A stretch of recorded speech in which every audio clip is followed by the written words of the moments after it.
Emmanuel Cos, Stéphane Grasset, Marie Llorent et Renaud Père. Et peut-être, Marie Llorent, je peux peut-être soit vous intervenez d'ici, soit vous le faites au pupitre comme vous voulez, puisque c'est vous qui allez être chargé de nous faire un petit cadrage. Vous êtes économiste de l'aménagement, vous travaillez sur les questions foncières, et vous allez nous dire le regard que vous portez sur cette question foncière et sur la réponse que peut constituer ou non, selon vous, le dispositif OFS-BRS. Bonjour à tous, alors merci pour cette invitation et la question que vous me posez, vaste sujet. Effectivement, poser quelques éléments de cadrage sur cette question de la régulation foncière, c'est très très vaste, donc je vais resserrer un peu. Et pour essayer de me concentrer sur quelques points, je vais justement évacuer la question de la fiscalité qui est assez technique, mais je m'inscris pleinement dans les propos qui ont été tenus par Honoré Puy là. Alors, d'emblée...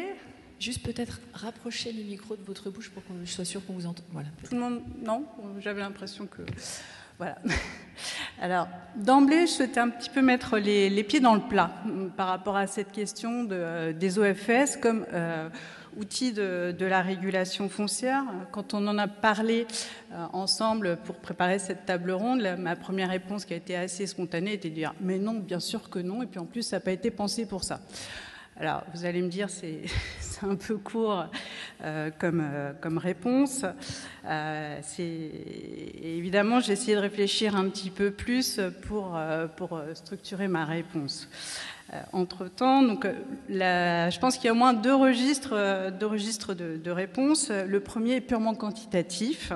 Ça vient d'être rappelé par les chiffres. On a environ une centaine d'OFS et, si je ne dis pas de bêtises, un peu moins de 3000 ventes en BRS depuis que ce dispositif existe. Donc, clairement et mécaniquement, je dirais, il y a une question de volume qui limite les impacts et les effets sur la régulation foncière. Après, il me semble qu'il faut revenir un peu aux fondamentaux sur la façon finalement dont les OFS se sourcent en foncier. Et là, il me semble, enfin j'identifie de grandes filières, mais vous me corrigerez, donc, soit le foncier finalement provient de filières que je qualifierais d'encadrées ou d'administrées.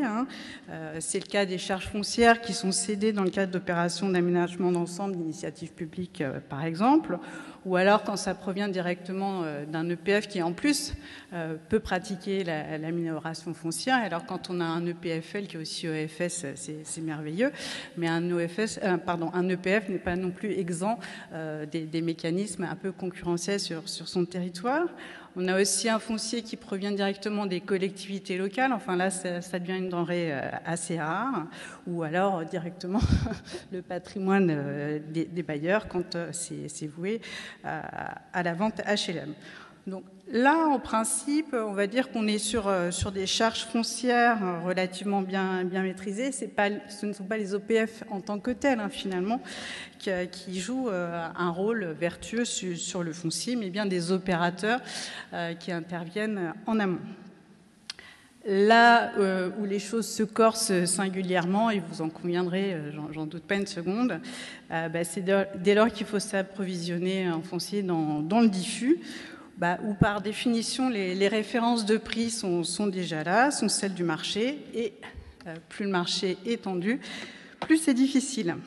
Donc, mécaniquement, je dirais, les OFS se retrouvent en concurrence avec tous les autres opérateurs qui chassent du foncier. C'est parfois le terme un peu consacré.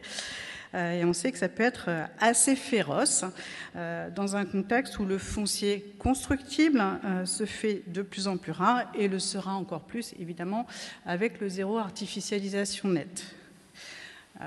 Des petits éléments de tendance pour illustrer ces mécanismes concurrentiels. On voit par exemple que de plus en plus de promoteurs sont amenés à acheter du foncier cash sans conditions suspensives. Ça, c'était plutôt la pratique des EPF. Et donc ça traduit bien, c'est assez révélateur finalement du niveau de risque qu'ils sont prêts à prendre pour eux aussi avoir accès à cette matière première qui est le foncier.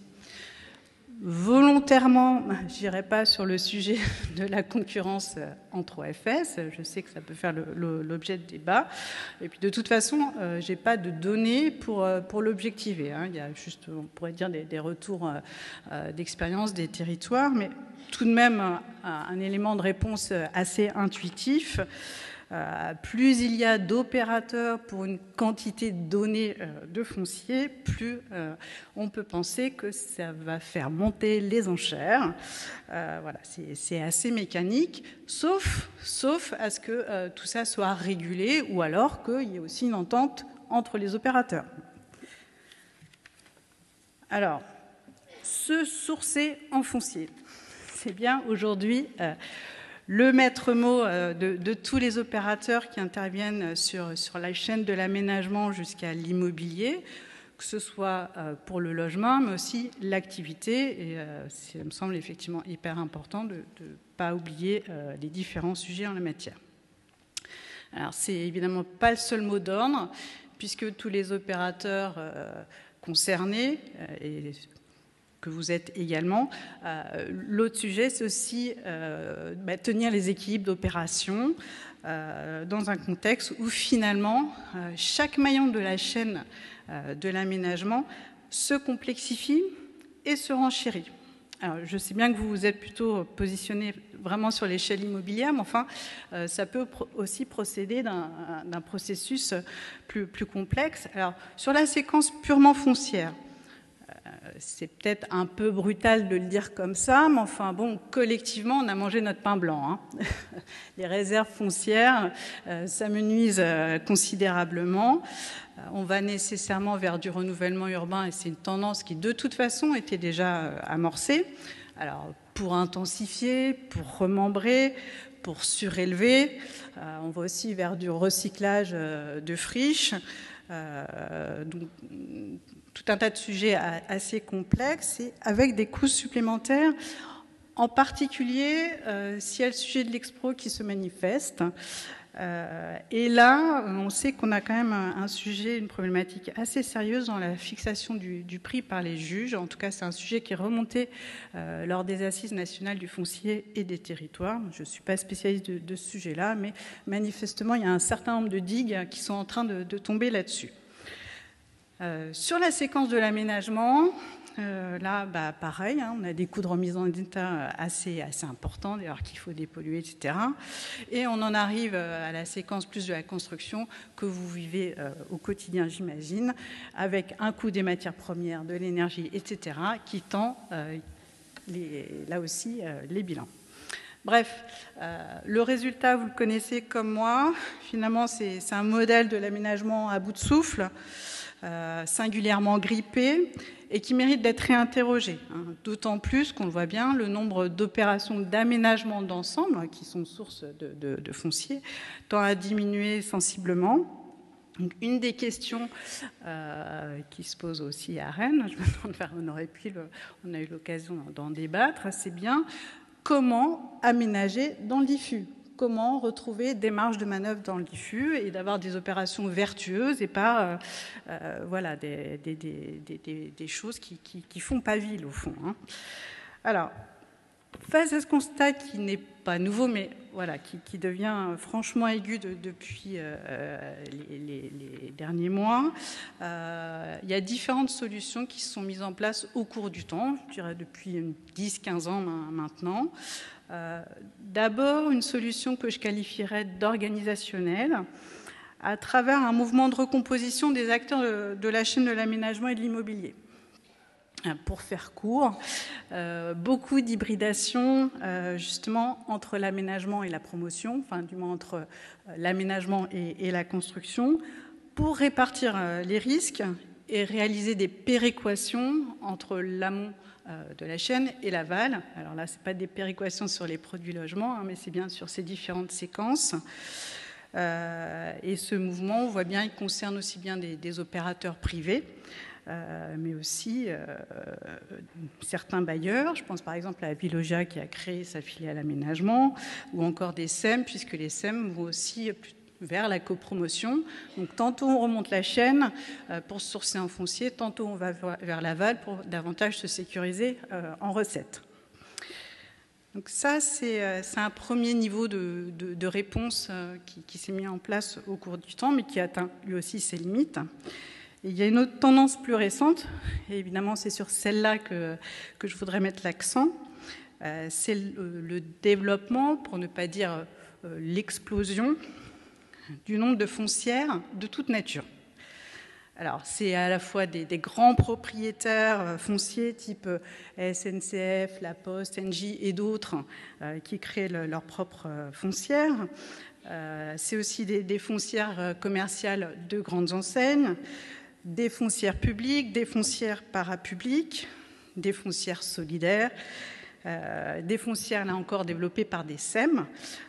Voilà, donc il me semble que là, on est sur des tendances qui sont assez révélatrices de l'ère du temps. On ne cherche plus nécessairement à vendre ses actifs, mais bien à les garder et les exploiter.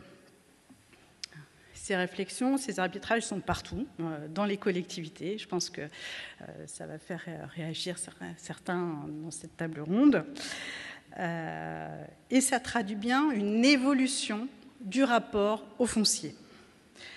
C'est vraiment une ressource stratégique, si tant est qu'il fallait encore le démontrer, entre ressources très, très privées pour les uns, ressources communes, ressources collectives. Ce n'est pas la même chose.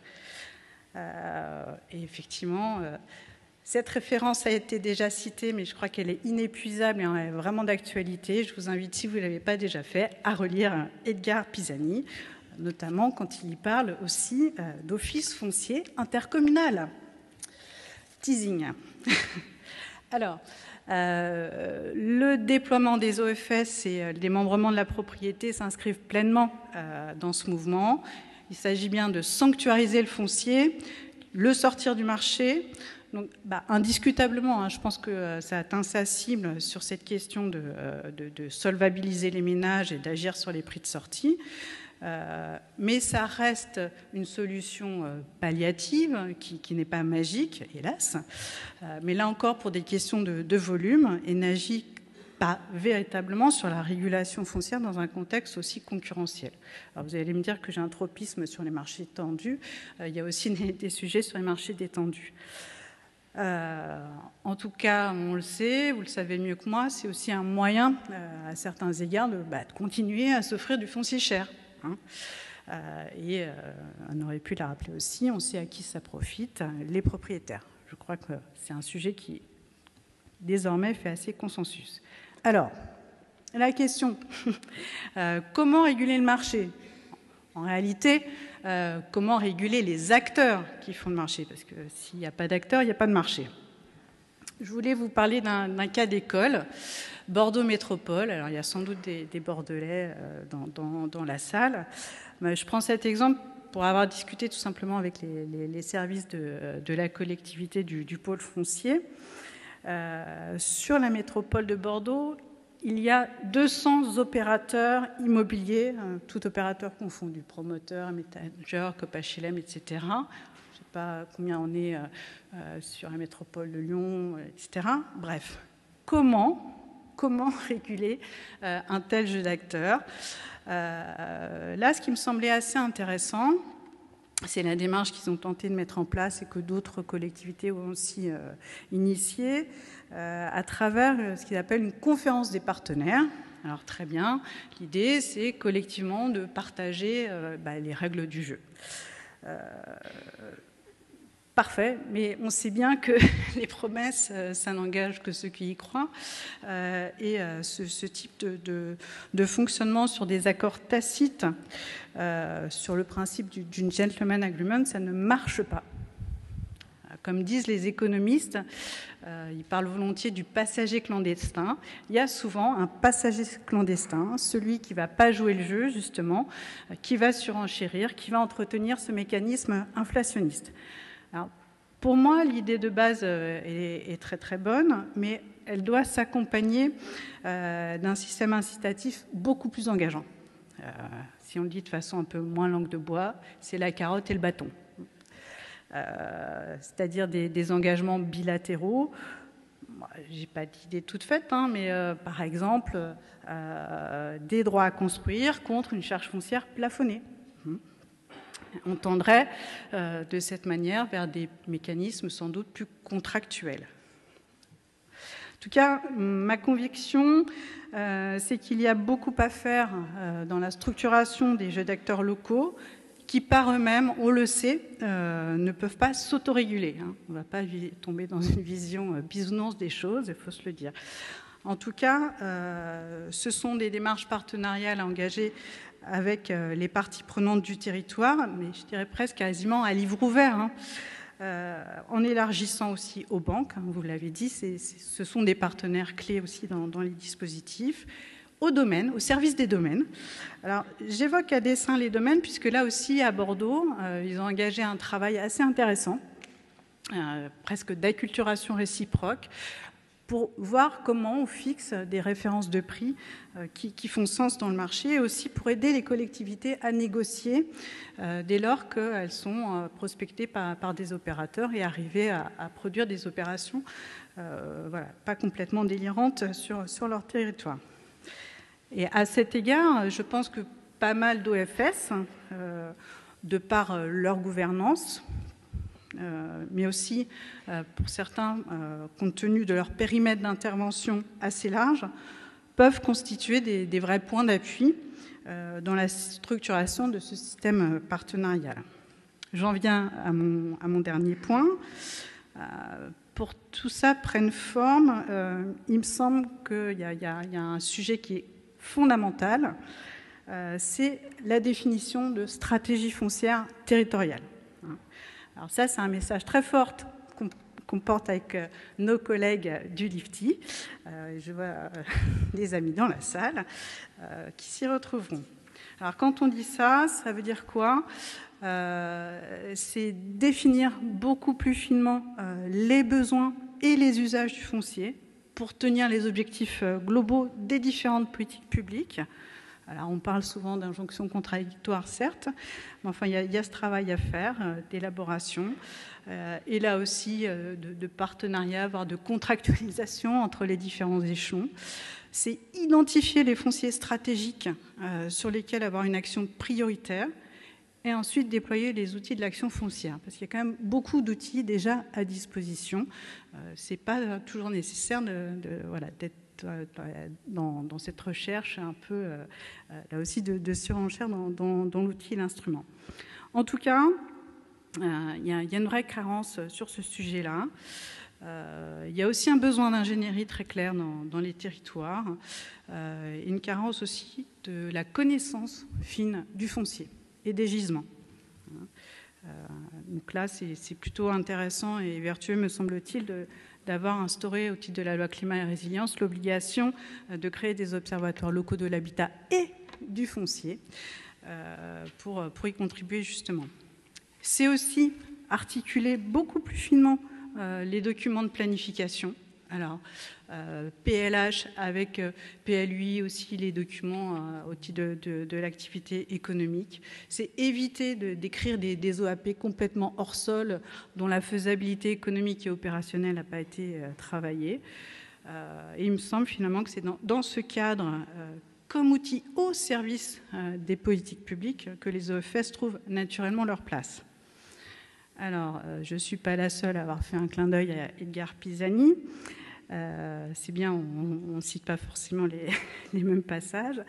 Moi, je vais reprendre sa 4e de couverture que vous avez sans doute eu un jour entre les mains. Je pense en effet qu'il est sage de garder à l'esprit ce qu'il nous livre de son expérience quand il nous dit la chose suivante. J'ai longtemps cru que le problème foncier était de nature juridique, technique, économique et qu'une bonne dose d'ingéniosité suffirait à le résoudre. Vous fait peut-être, ça vous dit peut-être quelque chose par rapport aux OFS. Et il rajoute, j'ai lentement découvert qu'il était le problème politique le plus significatif qui soit, parce que nos définitions et nos pratiques foncières font tout à la fois notre civilisation et notre système de pouvoir, façonnent nos comportements. 1977. Voilà, je pense que ça donne matière à réfléchir. Et ce qui est tout à fait rassurant, c'est que c'est tout à fait d'actualité et qu'il me semble que ça sort de la sphère des experts à proprement dit. Merci. Merci beaucoup. Alors, vous placez la barre assez haut pour qu'on puisse avoir des échanges. Je ne suis pas sûre qu'on va pouvoir répondre à toutes ces questions. Je vais vous inviter, Lynn Aloued, à rejoindre également la tribune. Vous êtes vice-présidente du Centre pour l'innovation des Community Land Trust et chercheuse à Cosmopolis, le Centre pour la recherche urbaine de l'Université libre de Bruxelles. Je précise que c'est un centre qui est néerlandophone, enfin que vous l'êtes, et donc je vous remercie de votre présence et aussi de faire l'effort de faire cette présentation en français qui n'est pas votre langue native. Il y a des choses qui ont été dites déjà ce matin par Honoré Pull et à l'instant par Marie Llorent sur cette question du foncier, ressources privées, ressources communes. Il y a des endroits où les CLT ont tranché sur cette question et en tout cas sont porteurs de ce que le foncier est un bien commun et vous allez nous en parler.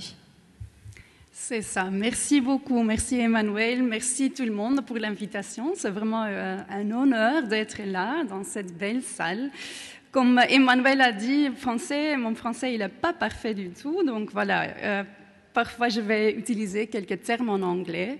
D'abord, je vais utiliser le terme Community Land Trust, donc pas OFS, parce que je comprends aussi qu'il y a quelques différences quand même entre les deux modèles. Donc voilà, j'ai aussi préparé quelques images, parce que, bon voilà, il s'agit toujours des gens, donc je voulais vraiment montrer quelques images qui montrent ça, quoi. Donc moi, je vais parler un peu des perspectives internationales sur les CLT. Est-ce que je peux... Oui, voilà, très bien, merci. Donc, je voudrais tout d'abord parler un peu des CLT et ses origines, et aussi du mouvement international du CLT qui connaît vraiment à ce moment-là une croissance très rapide. Donc, le prochain... Donc, je voudrais commencer par le début. Peut-être vous connaissez ça, mais voilà, c'est une image de New Communities. Donc, c'est une organisation qui est située à Albany, en Géorgie, aux États-Unis.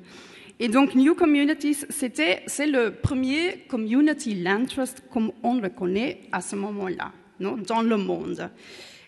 Et donc, ce CLT, il a vu le jour dans les années 60, pendant les années du mouvement pour les droits civiques, c'est ça, qui a vraiment radicalement changé, vous le savez très bien, les États-Unis, mais aussi le monde entier, on pourrait dire.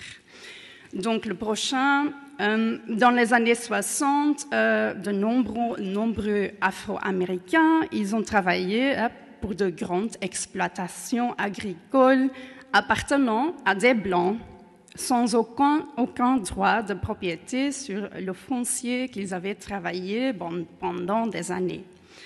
Et donc, en raison de leur participation de ce mouvement des droits civils, ils ont souvent été chassés de leurs terres, de leur foncier.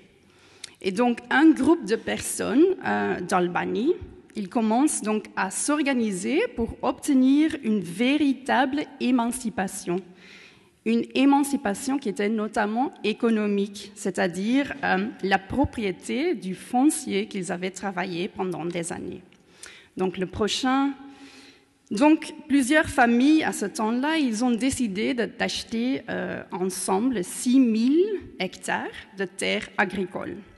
Donc New Communities, ils combinaient ce qu'on connaît maintenant comme le Community Land Trust. Donc ils combinaient la propriété foncière communale avec la propriété individuelle des maisons et l'organisation coopérative de l'agriculture. Et donc, le premier CLT dans son format moderne était né.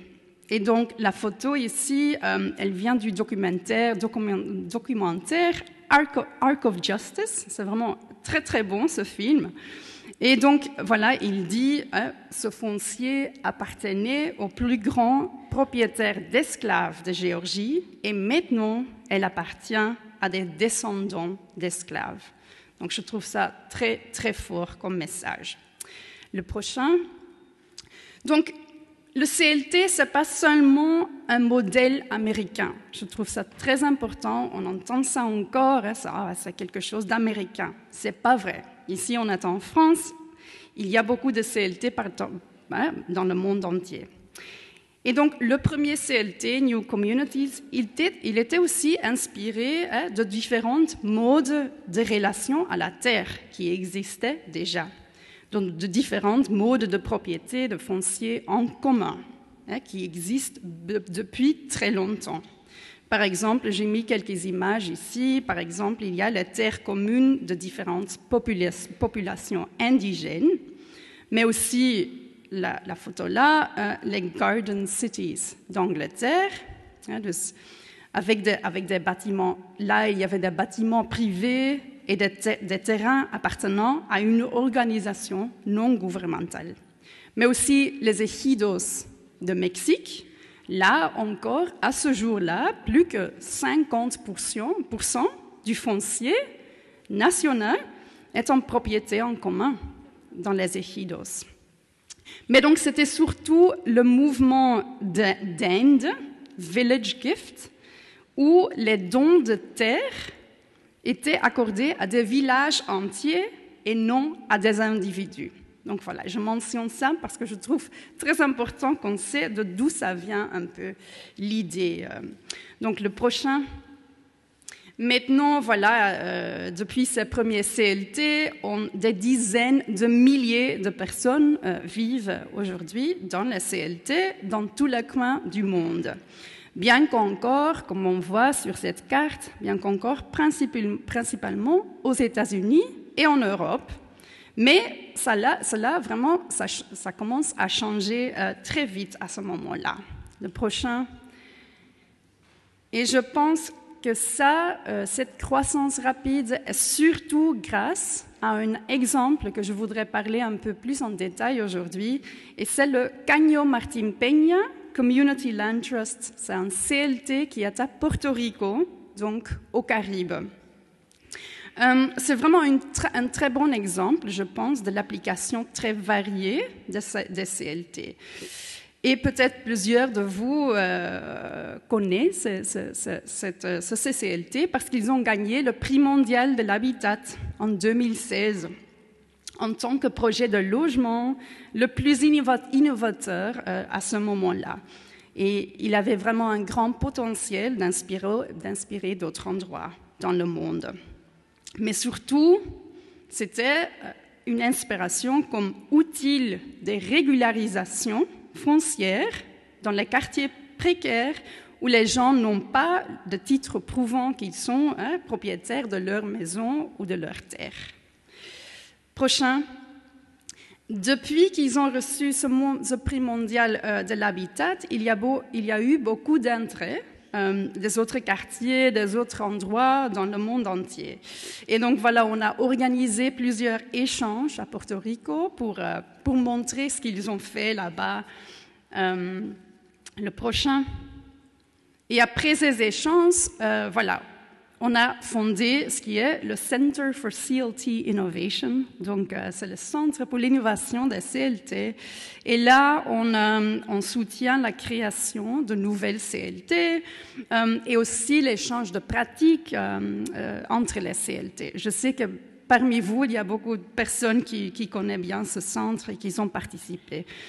Et donc, je vous invite aussi de visiter le site web, cltweb.org. Donc, le prochain. Là, dans ce centre, on a vu aussi qu'il y a énormément de différentes applications de CLT, mais pour nous, la définition, c'est vraiment ça. C'est Community-Led Development and Community-Owned Land. Donc, le développement communautaire, je ne sais pas si ça se traduit comme ça, sur des terrains appartenant à la collectivité. Prochain. Donc, le CLT Caño Martín Peña de Porto Rico, il travaille maintenant de manière internationale. Pendant les échanges, on essaie vraiment d'aider d'autres quartiers informels, surtout au sud, à s'organiser et mettre en place des instruments de régularisation des terres qui peuvent protéger les résidents. Et voilà, nous voici, c'est une image du groupe de Porto Rico qui a visité une favela à Rio de Janeiro, où maintenant il existe aussi un CLT. Donc, prochain, je voudrais vous parler un tout petit plus en détail, j'espère que ça va avec le temps, aujourd'hui, donc, du CLT de Porto Rico. C'est donc le premier CLT dans la région Caraïbe. Le prochain, le Caño Martín Peña Community Land Trust, donc il est le résultat du travail de milliers de résidents dans 7 quartiers précaires au centre de San Juan, la capitale de Porto Rico. Ce sont des quartiers qui ont été construits de manière informelle, donc sans propriété légale de la terre. Prochain, voici une photo de la région dans les années 40, plus ou moins. Il y avait une période d'industrialisation très vite de Porto Rico et beaucoup d'agriculteurs appauvris. Ils ont dû quitter, on connaît bien cette histoire, ils ont dû quitter leur zone rurale. En absence de logements abordables dans les villes, ils ont commencé à établir des colonies sur les terres les plus inaccessibles des villes. La prochaine, voilà. Beaucoup de ces familles se sont installées dans les marais autour d'une voie navigable. Et le voie, il s'appelle le Caño Martín Peña. Et c'est un canal qui, à ce moment-là, était situé à la périphérie de la ville. Et donc, le foncier, il appartenait à l'État et les gens n'avaient pas de titre de propriété. Prochain. Quand le temps est passé, voilà, la même histoire comme beaucoup d'endroits, dans le sud surtout, le temps est passé, la ville a commencé à se développer et donc les terres des habitants de Caño se sont devenues beaucoup plus précieuses, beaucoup plus stratégiques, parce que les bancs, par exemple, ils commençaient à construire tout près d'eux. Prochain. Aujourd'hui, donc, il y a plus ou moins 25 000 personnes qui habitent encore dans la région de Martín Peña. Maintenant, la zone elle est urbanisée, les rues ils sont pavées, voilà, il y a de l'électricité, mais la plupart des maisons, il manque encore un système d'égout ADK. Donc, prochain, toutes les eaux, ça veut dire que toutes les eaux usées vont directement dans le canal. Et donc, cela a tellement pollué le canal maintenant il est complètement bloqué. Prochain. Donc, presque chaque fois, quand il pleut, il y a des inondations. Donc, vraiment, maintenant, surtout avec le changement climatique, avec les ouragans, ça devient un très, très grand problème. Prochain. Et donc, voilà, au début des années 2000, un organisme, une agence gouvernementale de Porto Rico a été chargé de canaliser la voie navigable. Et à ce moment-là, 2 employés du gouvernement, ils ont été invités à rencontrer les habitants du quartier.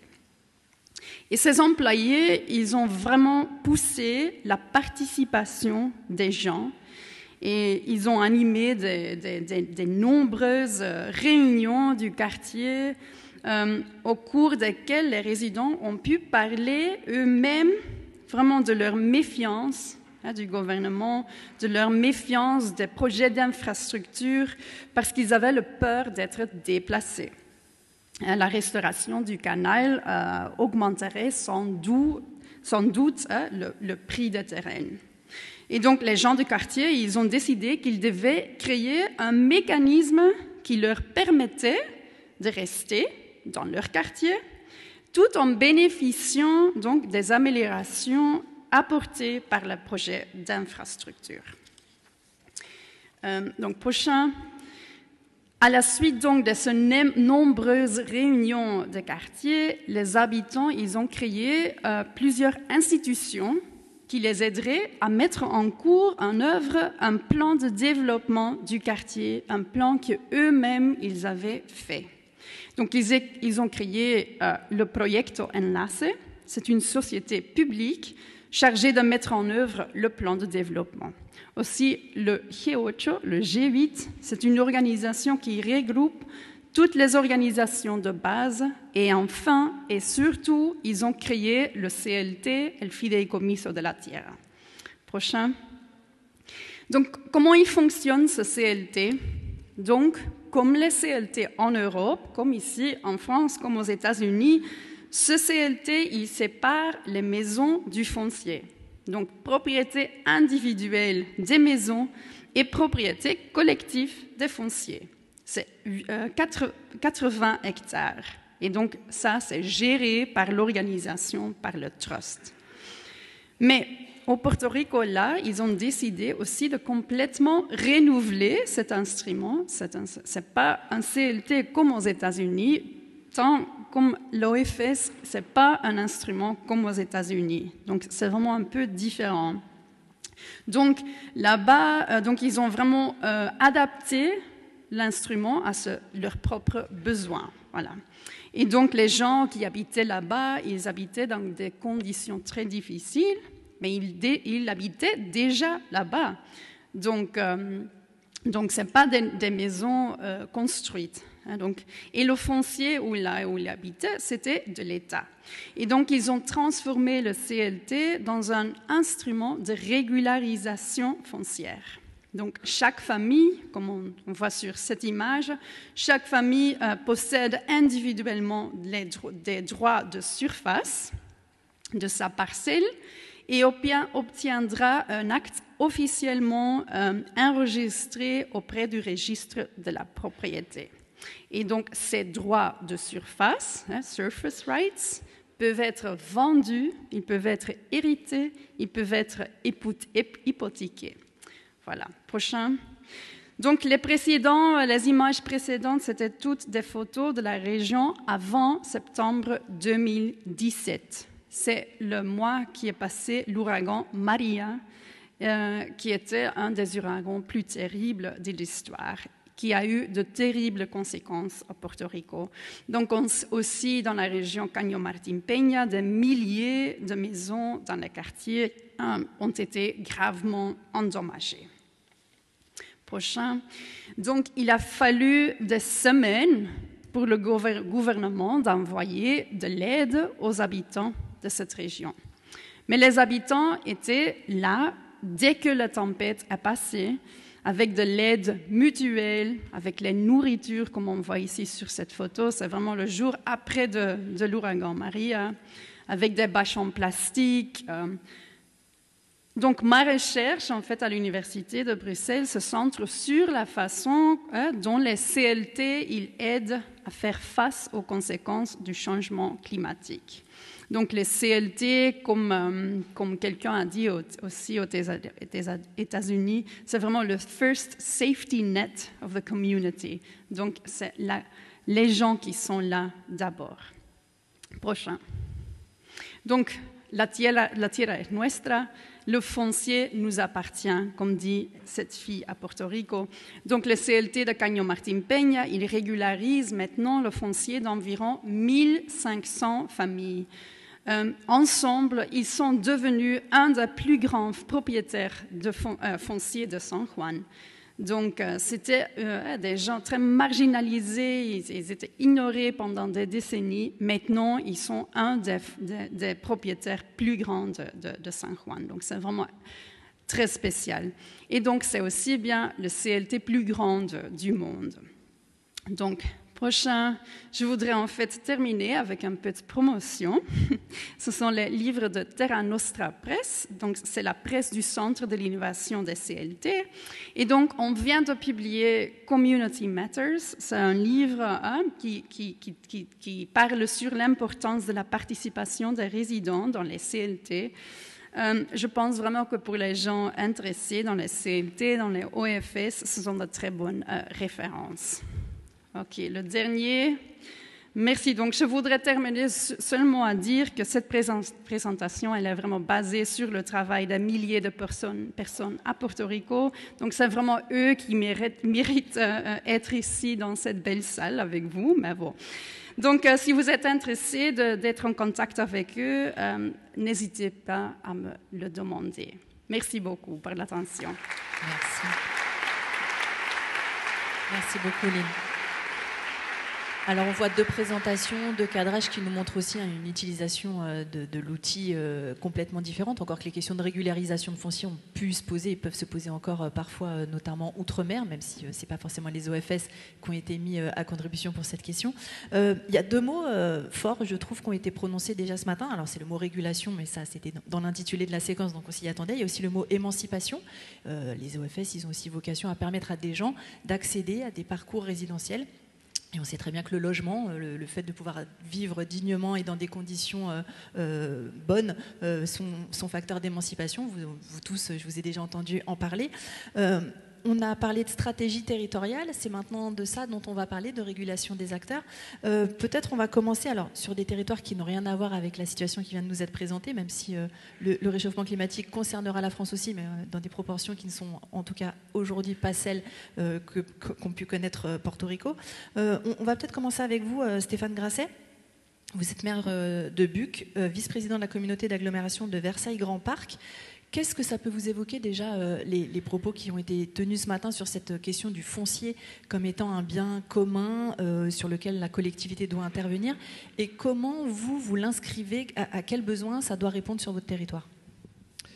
Déjà, je suis ravi d'être ici ce matin pour pouvoir témoigner l'expérience et les actions qui sont menées au niveau d'une commune de 6000 habitants.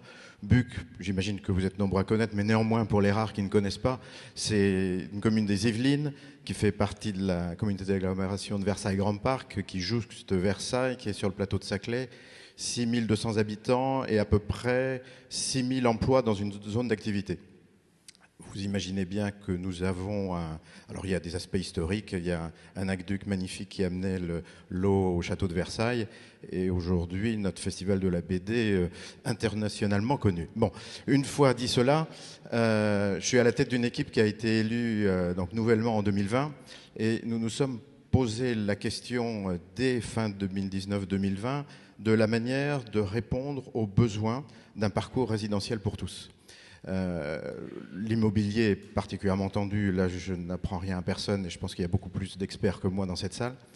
Là où nous sommes, des résidences, quelques collectifs, et aujourd'hui, sans rien faire, en fait une population qui diminue, qui vieillit, et une grande difficulté pour des jeunes buccois qui cohabitent et sont obligés de quitter Buc, des familles qui sont aujourd'hui en location dans des appartements qui ne peuvent pas acquérir de logement, et puis les entreprises nombreuses, il y en a à peu près 200 sur notre zone d'activité pour les 6000 emplois, alors quelques gros fleurons, mais beaucoup de PME, et dès qu'on parle d'aménagement, etc., les mains se lèvent des patrons qui me disent « Mais monsieur le maire, qu'est-ce que vous faites pour qu'on puisse loger nos salariés ?» Et puis on a un EHPAD, on a dans la zone d'activité des entreprises d'insertion, nous avons des agents communaux, et aujourd'hui le prix du foncier sur le neuf, on est facilement 6 à 7 000 euros, et ça a tendance à augmenter assez rapidement. Il est clair que beaucoup de ces gens-là n'arrivent pas à se loger. Alors nous sommes quasiment à 25% de logements sociaux aujourd'hui. Mais si on ne fait rien compte tenu des parcelles qui se divisent, etc., la tendance à baisser. Donc il faut être actif sur le sujet, ce que nous sommes. Donc nous imposons systématiquement plus que 25% pour pouvoir les atteindre et y rester.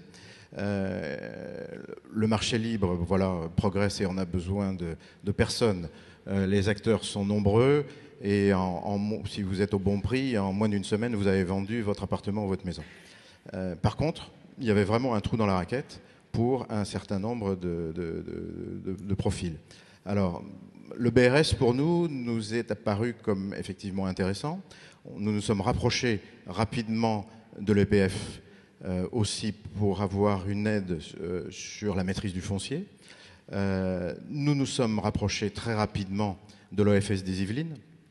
Et il se trouve en plus que nous avons la chance d'avoir un département qui est particulièrement actif à travers son OFS et qui propose effectivement 1 euro le mètre carré.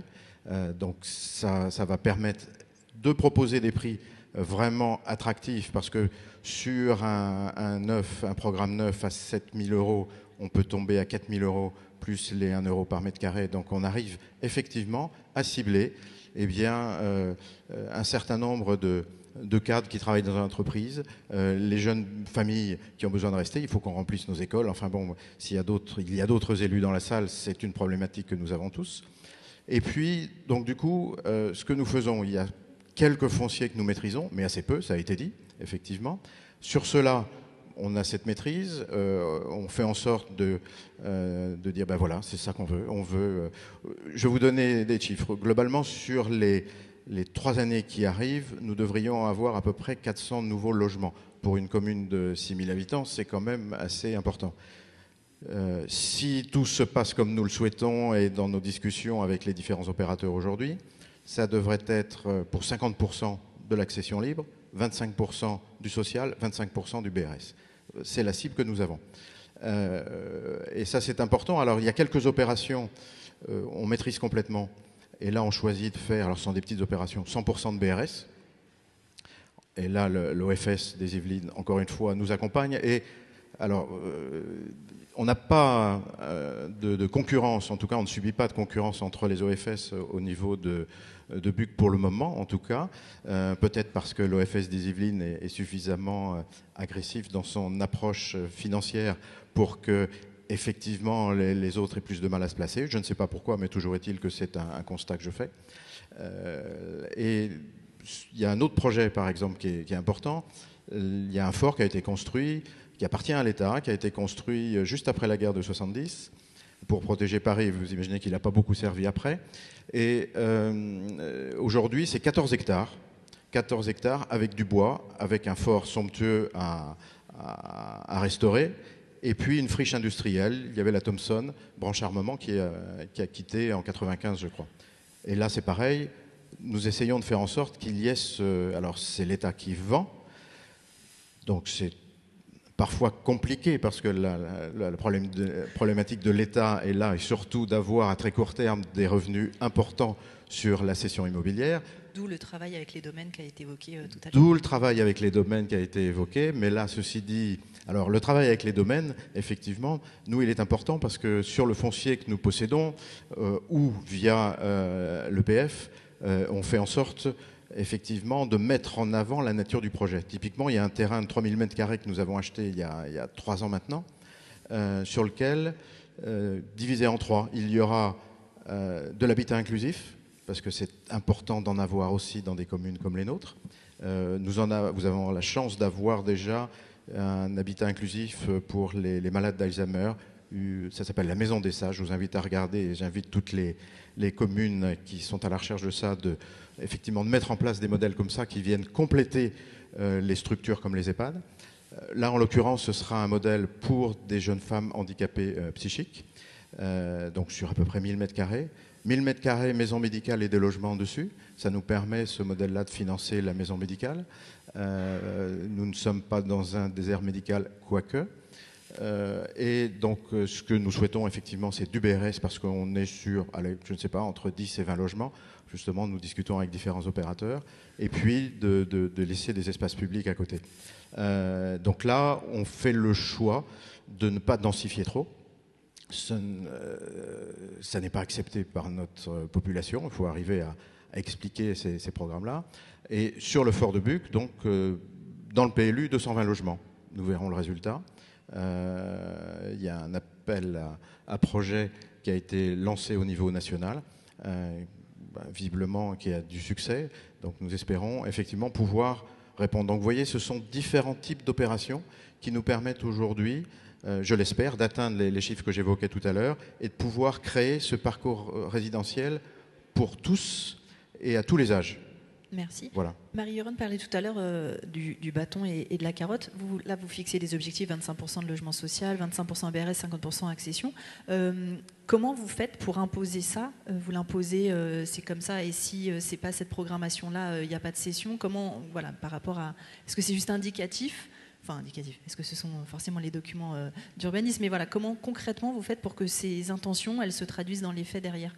Alors, je ne parlerai pas du projet du fort, puisque c'est quand même l'État qui a la main principale, mais sur les autres, dont je dirais pas, c'est pas comme ça, et voilà, mais nous rencontrons les opérateurs le plus tôt possible, nous leur expliquons pourquoi nous voulons faire ça, et puis ils savent bien au final que le permis de construire, c'est nous qui allons l'accorder ou pas. Et je prends un autre exemple, il y a un projet privé aujourd'hui, où nous travaillons en bonne collaboration avec le propriétaire, avec le promoteur qui l'a choisi. Il se trouve qu'on est en bordure d'un site classé, donc en plus architecte des bâtiments de France et inspection des sites, qui rend le dossier un petit peu plus complexe, et probablement plus onéreux aussi pour le promoteur, mais néanmoins c'est là où nous imposons, compte tenu de la localisation, pas trop de densification, plus de qualitatif, mais en respectant aussi ces ratios d'accessibilité, d'accession, de BRS et de social. Et voilà, ça se passe autour de la table. Il n'y a pas le bâton, en tout cas il n'est pas montré, mais il y a une compréhension mutuelle qu'effectivement c'est l'intérêt de tous de respecter ça pour que le projet se déroule bien, sans recours, etc. Et avec un permis de construire accordé à la fin. Je ne dis pas que c'est facile, mais je dois dire quand même que les gens avec lesquels nous dialoguons au quotidien, parce que nous sommes très sollicités compte tenu des projets que j'évoque là, ont pris conscience de nos besoins, de nos attentes et les prennent en considération. Et là aussi, c'est pareil, l'OFS des Yvelines et l'établissement public foncier nous aident à dialoguer avec ces différents acteurs. Merci beaucoup. Renaud Père, vous êtes vice-président de la métropole de Lyon et président de la foncière solidaire du Grand Lyon. Autre territoire, mais territoire aussi pour une part tendue et avec des gros besoins. Comment vous inscrivez le BRS dans vos stratégies et comment vous essayez de répondre à cette problématique qui est que la collectivité ait la main sur la stratégie et le fait que ce n'est pas des outils qui se juxtaposent, mais vraiment une réflexion d'ensemble en essayant de se coordonner au maximum. Merci beaucoup. Permettez-moi d'abord de réagir sur les premières présentations. Et je trouve qu'on a des présentations d'une immense qualité qui posent toute une série de questions. Si je reviens sur le volet historique, on voit bien quand même que la réflexion sur le foncier, elle est même quasiment une des naissances du logement social. Vous avez évoqué les cités-jardins et le modèle britannique, notamment autour de cette cité-jardin. Donc, on a cet aspect-là, donc comme si on l'avait un peu oublié, notre rapport au foncier. Et puis vous dites toute une série de choses majeures sur effectivement ce rapport au foncier et ce foncier qui nous a échappé. Donc c'est ça mon premier point. Et d'ailleurs, si je reprends la question que vous avez adressée précédemment, oui, bien sûr que c'est l'émancipation, mais c'est toute la politique du logement qui doit être guidée par l'émancipation. Donc ce n'est pas simplement le bail réel solidaire. Autrement, tout ce qu'on fait par ailleurs n'y contribuerait pas. Et on sait qu'on doit retrouver cela. Là, ce qui me semble plus intéressant, et je crois que c'est un élément que nous devons tous avoir à l'esprit, c'est la sécurité du logement. C'est-à-dire que ce que nous sommes en train de construire ensemble via la diffusion du bail réel solidaire, que ce soit pour des primo-accédants, que ce soit pour des personnes qui sortent du logement social, ils peuvent être évidemment, ça peut être les mêmes justement, et notamment qui permettent de fluidifier, que ce soit pour une personne ou un ménage qui, passant à la retraite, voit ses revenus baisser, c'est ça qu'on est en train de proposer. Et donc c'est important.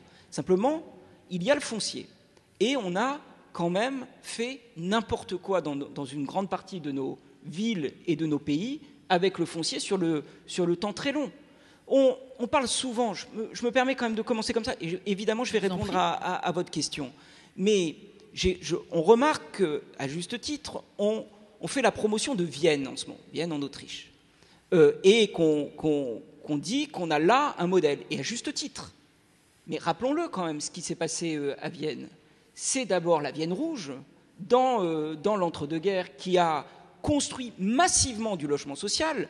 Alors ce n'était pas la seule capitale ou grande ville qui le faisait. Bon nombre de villes françaises en ont fait aussi. Mais Vienne a refusé de céder son patrimoine dans les années 80, 90 et a résisté. Et nous élus, on est confrontés bien souvent, a une pratique qui a été de la cession massive de patrimoine et on doit récupérer. Donc j'apprécie particulièrement le propos sur les domaines, parce qu'on a beau avoir une politique de préemption très ambitieuse. Moi, je vous le dis, on est... J'espère que je tiendrai dans mes arbitrages jusqu'à la fin du mandat, mais on est aujourd'hui sur un rythme sur la métropole de Lyon à 40 millions d'euros par an pour de la réserve, pour de la politique foncière, pour le logement social et abordable. Hein, donc c'est assez conséquent quand même pour notre collectivité. Mais on en fait quasiment, autant, légèrement plus que nos prédécesseurs. Pourquoi ? Parce qu'on a aussi un problème quand même, c'est qu'on se cale sur les prix du marché. Et que le marché, il nous entrave, ça on le savait déjà, mais il nous entrave aussi dans cette politique-là. Et donc il faut qu'on ait une réflexion quand même avec les domaines sur ce sujet. Donc ça c'est un point qui est quand même fondamental. Et je le dis, oui, je crois qu'il ne faut quand même tout de suite pas entretenir l'illusion. Le BRS n'est pas l'alpha et l'oméga d'une politique foncière. Enfin, si on n'encadre pas le prix du foncier, nous ne sortirons pas de cette crise du logement qui s'installe dans la durée. Donc ça appelle quand même à un sursaut du gouvernement. Alors on vient de se réunir, le Conseil national de la refondation logement, le ministre a ouvert, en parlant de la question du foncier et de la possibilité d'encadrer sur le modèle de l'encadrement des loyers, alors qu'on sait que c'est beaucoup plus complexe, on n'entre pas dans les détails, mais néanmoins, c'est nécessaire, et c'est nécessaire pour tout le monde là dans la salle. Évidemment pour nous, collectivités, pour redonner du pouvoir d'habiter, si on reprend ce terme qui peut être cher à certaines collectivités, mais je pense aussi à la situation de blocage de bon nombre d'opérations aujourd'hui qui n'arrivent plus à équilibrer. Et donc le risque, c'est soit que ça ne sorte jamais de terre, soit effectivement qu'on arrive à des solutions qui voudraient se répercuter, je le dis tout de suite, via la VFA sur les bailleurs sociaux, et ce serait un drame. Donc il faut qu'on tienne bon côté collectivité. Je le dis avant qu'Emmanuel Cos le dise. Et autrement peut se répercuter d'ailleurs sur le BRS. C'est ce que moi je vois au quotidien.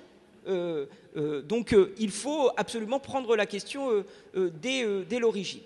Alors moi ce que je veux simplement dire, et puis j'espère que j'aurai un temps pour quand même évoquer comment ça peut nous permettre de déployer une stratégie pour la suite, parce que ce que nous apprend justement les grandes références, je citais Vienne, c'est qu'il nous faut du temps long, et que d'une certaine manière c'est ça le charme, j'ai envie de dire, du BRS, c'est qu'on est dans le temps long pour les habitants, pour leurs successeurs d'ailleurs, recharge, 99 ans, mais pour nous aussi, c'est une manière quand même de se dire, ça y est, on reprend la main quand même en tant que collectivité, en tant que OFS, on reprend la main, et donc ce temps long, il est nécessaire, et je vous en dirai un mot dans quelques instants. Mais moi, très clairement, 2 leviers concrets. Alors peut-être avant de les donner, dire quand même que oui, on a une politique du chiffre dans la métropole de Lyon, et j'ai aucun souci là-dessus. Je souhaite qu'on atteigne en 2026, ça ne vous dirait pas grand-chose, mais 1000 logements en BRS par an sur un PLUH qui est à 8000 en construction. Aujourd'hui, on n'y est pas, je le dis très clairement, vu la crise, oui, nous n'y sommes pas, mais vous voyez quand même le ratio, d'une certaine manière, ça vous donne un ordre d'idée, et aujourd'hui, on est dans la trajectoire, ne serait-ce que par la foncière solidaire du Grand Lyon, puisque aujourd'hui, sur les années finalement 2020, 2021, 2022, on est à 900, c'est-à-dire qu'on suit notre trajectoire, alors vraiment au logement près, on pourrait le dire, donc on sait qu'on a encore un effort chaque année supplémentaire, mais on est... Alors, il y a un deuxième OFS qui est hors sol, qui doit être dans la salle, donc je veux pas j'allais dire, on est en situation quasi monopolistique. C'est pas beau, ça, je sens que je me fais des ennemis dans la salle. Non, il y a Paris qui parle après. Voilà, oui, c'est ça. Donc, mais on est dans cette situation, et un, on veut faire du chiffre, et deux, faire du chiffre, ça veut dire qu'on travaille avec tout le monde. C'est à la fois, alors ça on peut en débattre, mais c'est à la fois comment on arrive à débloquer des permis par le BRS, parce que la situation de la métropole de Lyon, je suis désolé de passer par là, mais c'est important, c'est une collectivité élue au suffrage universel, et donc qui précisément agit avec les communes, c'est un peu différent d'autres intercommunalités, et donc moi je dois convaincre les maires de débloquer un certain nombre de permis. Et ce que je vois, c'est que précisément le BRS est un levier. Quand on parle de primo-accédants, des jeunes de la commune qui pourront se loger, voire des personnes passant à la retraite, tout cela, ça parle aux maires. Mais on le fait aussi, évidemment, avec nos bailleurs sociaux, et notamment les 3 offices métropolitains.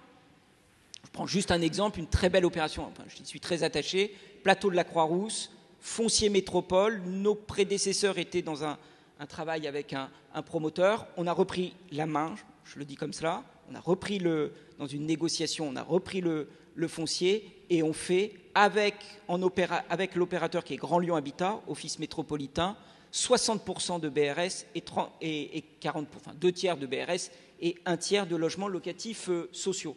Donc, mais voilà, et on a plusieurs exemples. Les 2 leviers, quand même essentiels, puisque cette situation se reproduit malheureusement, on l'a dit, malheureusement trop peu, hein, même si, je le dis, les observatoires sont extrêmement importants, car nous avons une méconnaissance de nos fonciers. Voilà, très clairement, je le dis encore aujourd'hui, quasiment à mi-mandat, oui, c'est difficile de savoir le foncier disponible, même pour une collectivité comme la métropole de Lyon. Les 2 leviers, c'est bien sûr l'aménagement concerté, c'est les ZAC.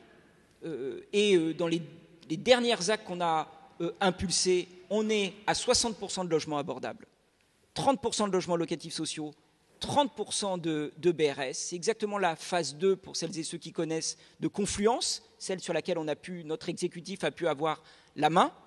Et c'est exactement ce qu'on fait à la sortie du futur terminus du métro B à Hôpitaux Sud, la ZAC qui s'appelle Saint-Genis-les Hôpitaux. Donc voilà, donc on est dans ce levier-là. Puis le deuxième levier, c'est évidemment le PLUH.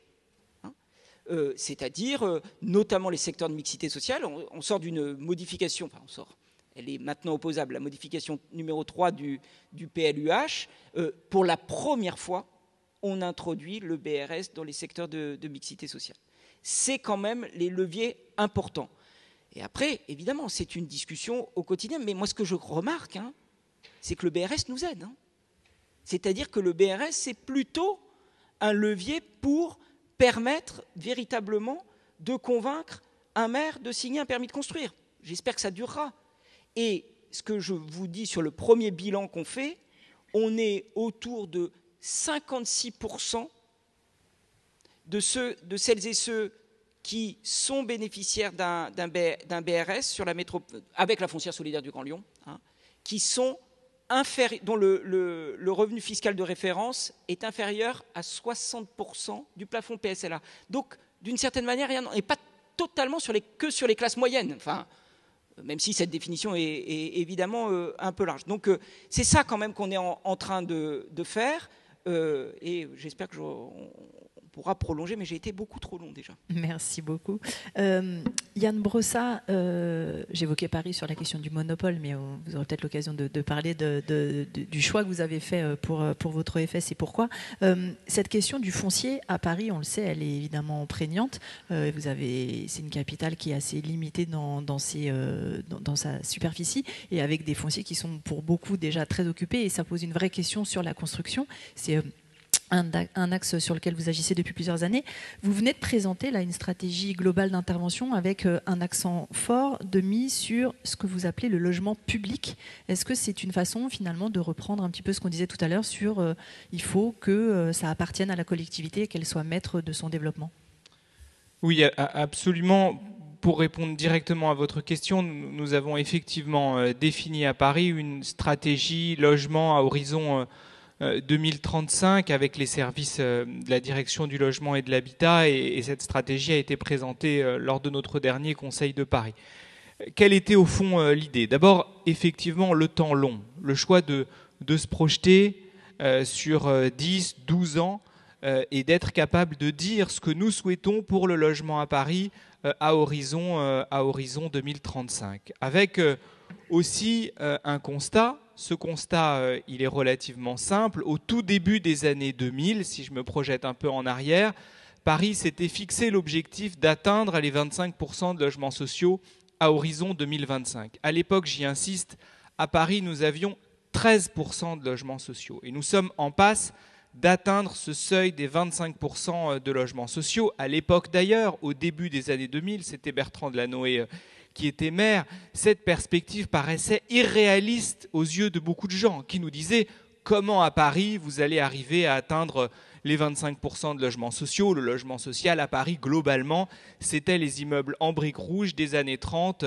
sur la périphérie de la ville. Et effectivement, sur une longue période, sur 20 ans, il y a une politique qui nous permet aujourd'hui d'être quasiment au niveau de ces 25%. Ça a été beaucoup d'investissements publics et aujourd'hui, nous y sommes quasiment parvenus et nous serons en temps et en heure pour atteindre les objectifs de la loi. Néanmoins, le constat que nous faisons, c'est que c'est tant mieux pour ce quart de la population qui sera protégé de la spéculation immobilière, mais enfin, il reste encore beaucoup de difficultés de logement. Et donc, il nous a paru nécessaire de continuer à écrire l'histoire au-delà de cette perspective de 2025, avec une conviction, c'est qu'on ne peut pas laisser les 75 autres % de la population être purement et simplement livrés aux logiques de la spéculation immobilière, et qu'il faut donc augmenter les capacités d'intervention de la ville de plusieurs manières. D'abord, bien sûr, en continuant à faire du logement social. Deuxièmement, en développant du logement locatif abordable, qu'on appelle aussi le logement intermédiaire, plus à destination de classe moyenne, en intervenant sur le marché privé. Je pense à l'encadrement des loyers qui est en place depuis 2019 à Paris et qui sera désormais contrôlé par les services de la ville à partir du mois de janvier. Mais aussi en développant effectivement du logement en accession à la propriété grâce au bail réel solidaire. Parce que, d'abord, cette question de l'accession à la propriété, elle existe, c'est une aspiration qui existe parmi beaucoup de gens, et de fait, l'accession à la propriété classique dans une ville comme Paris, elle est totalement inabordable pour les classes populaires, évidemment, pour les classes moyennes aussi, mais même pour des classes moyennes supérieures. Parce que quand on est au-delà de 10 000 € du mètre carré en moyenne, imaginez qu'une famille de cadres, y compris de cas dessus, puisse accéder à la propriété, c'est faux. Et donc, beaucoup de familles quittaient Paris parce qu'elles souhaitaient accéder à la propriété avec leur famille et que c'était impossible de le faire dans la capitale. Et donc, nous avons décidé effectivement de développer le bail réel solidaire, de mettre sur place la foncière de la ville de Paris, que j'ai le plaisir de présider. Et nous avons commencé à lancer des logements en bail réel solidaire avec un succès extrêmement important pour la première opération qui est à Saint-Vincent-de-Paul dans le 14e arrondissement, dans un ancien hôpital.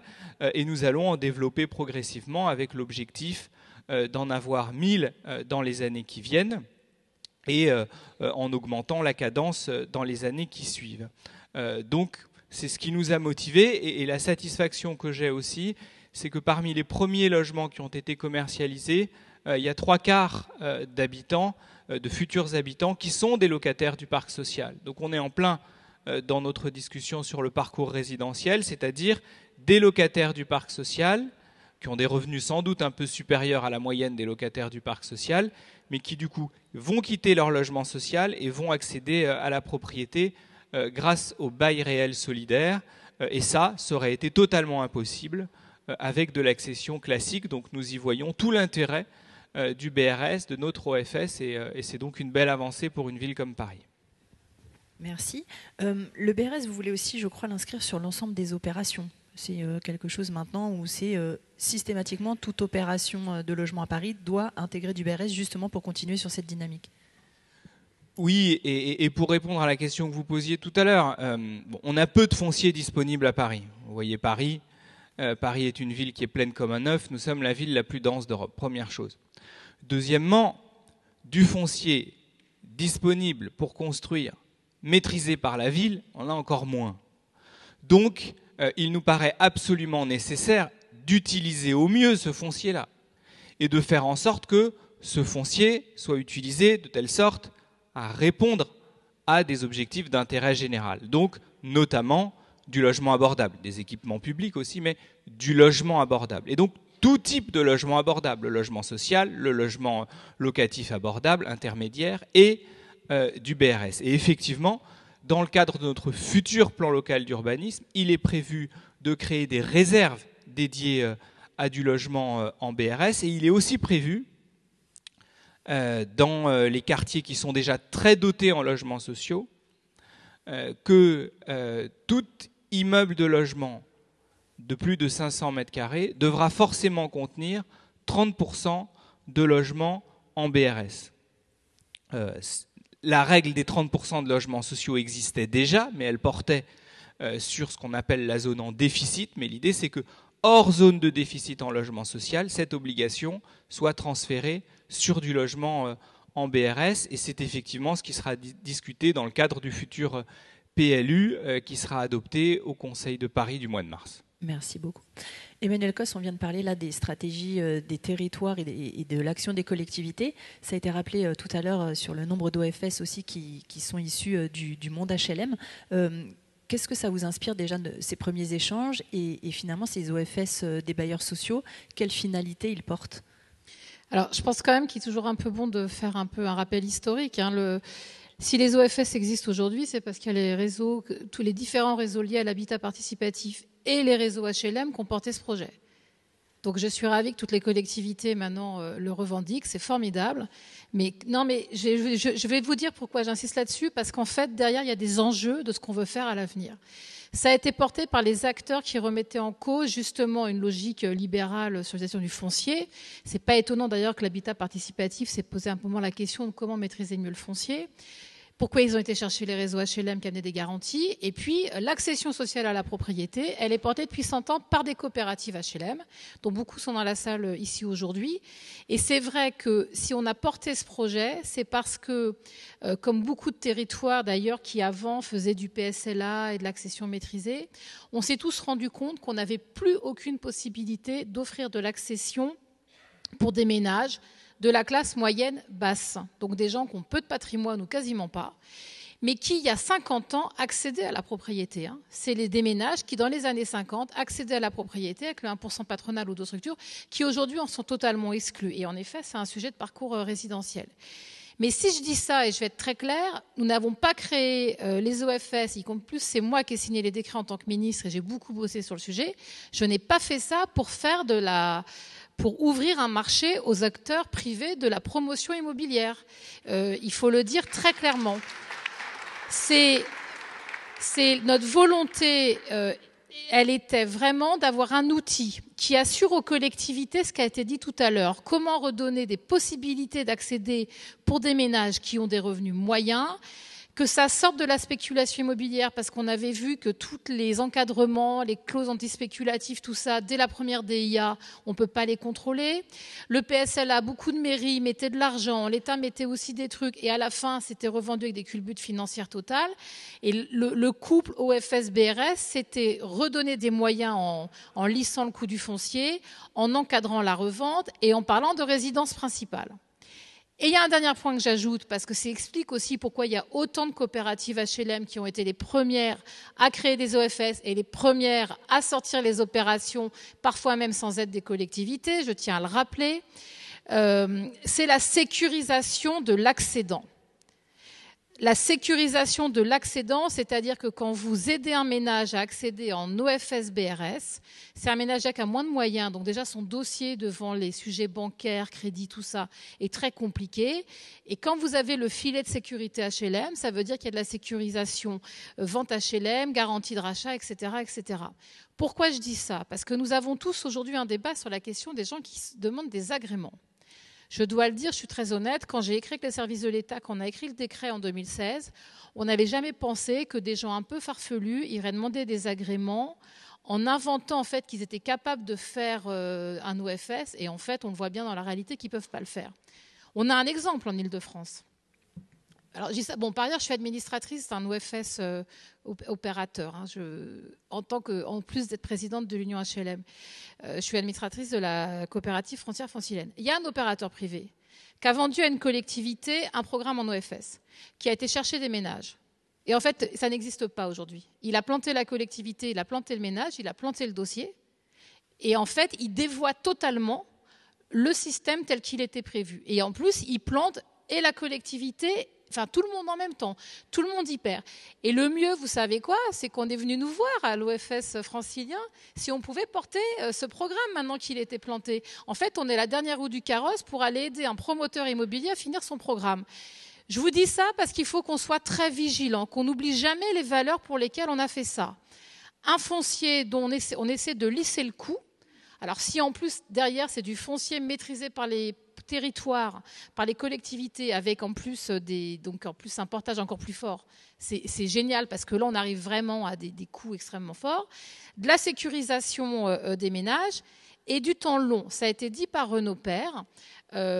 Et c'est aussi ça le couple, je pense, secteur HLM et collectivité qui marche bien. C'est que nous, on conçoit nos OFS pour un siècle, si ce n'est plus. On écrit une histoire qu'on va léguer aux générations futures. Enfin, comme celles et ceux qui ont créé des organismes HLM il y a 100 ans, aujourd'hui, nous les gérons. Et c'est ça qui est très important, c'est qu'on assume le temps long. Ça a été dit par Renaud, on va recharger au fil du temps.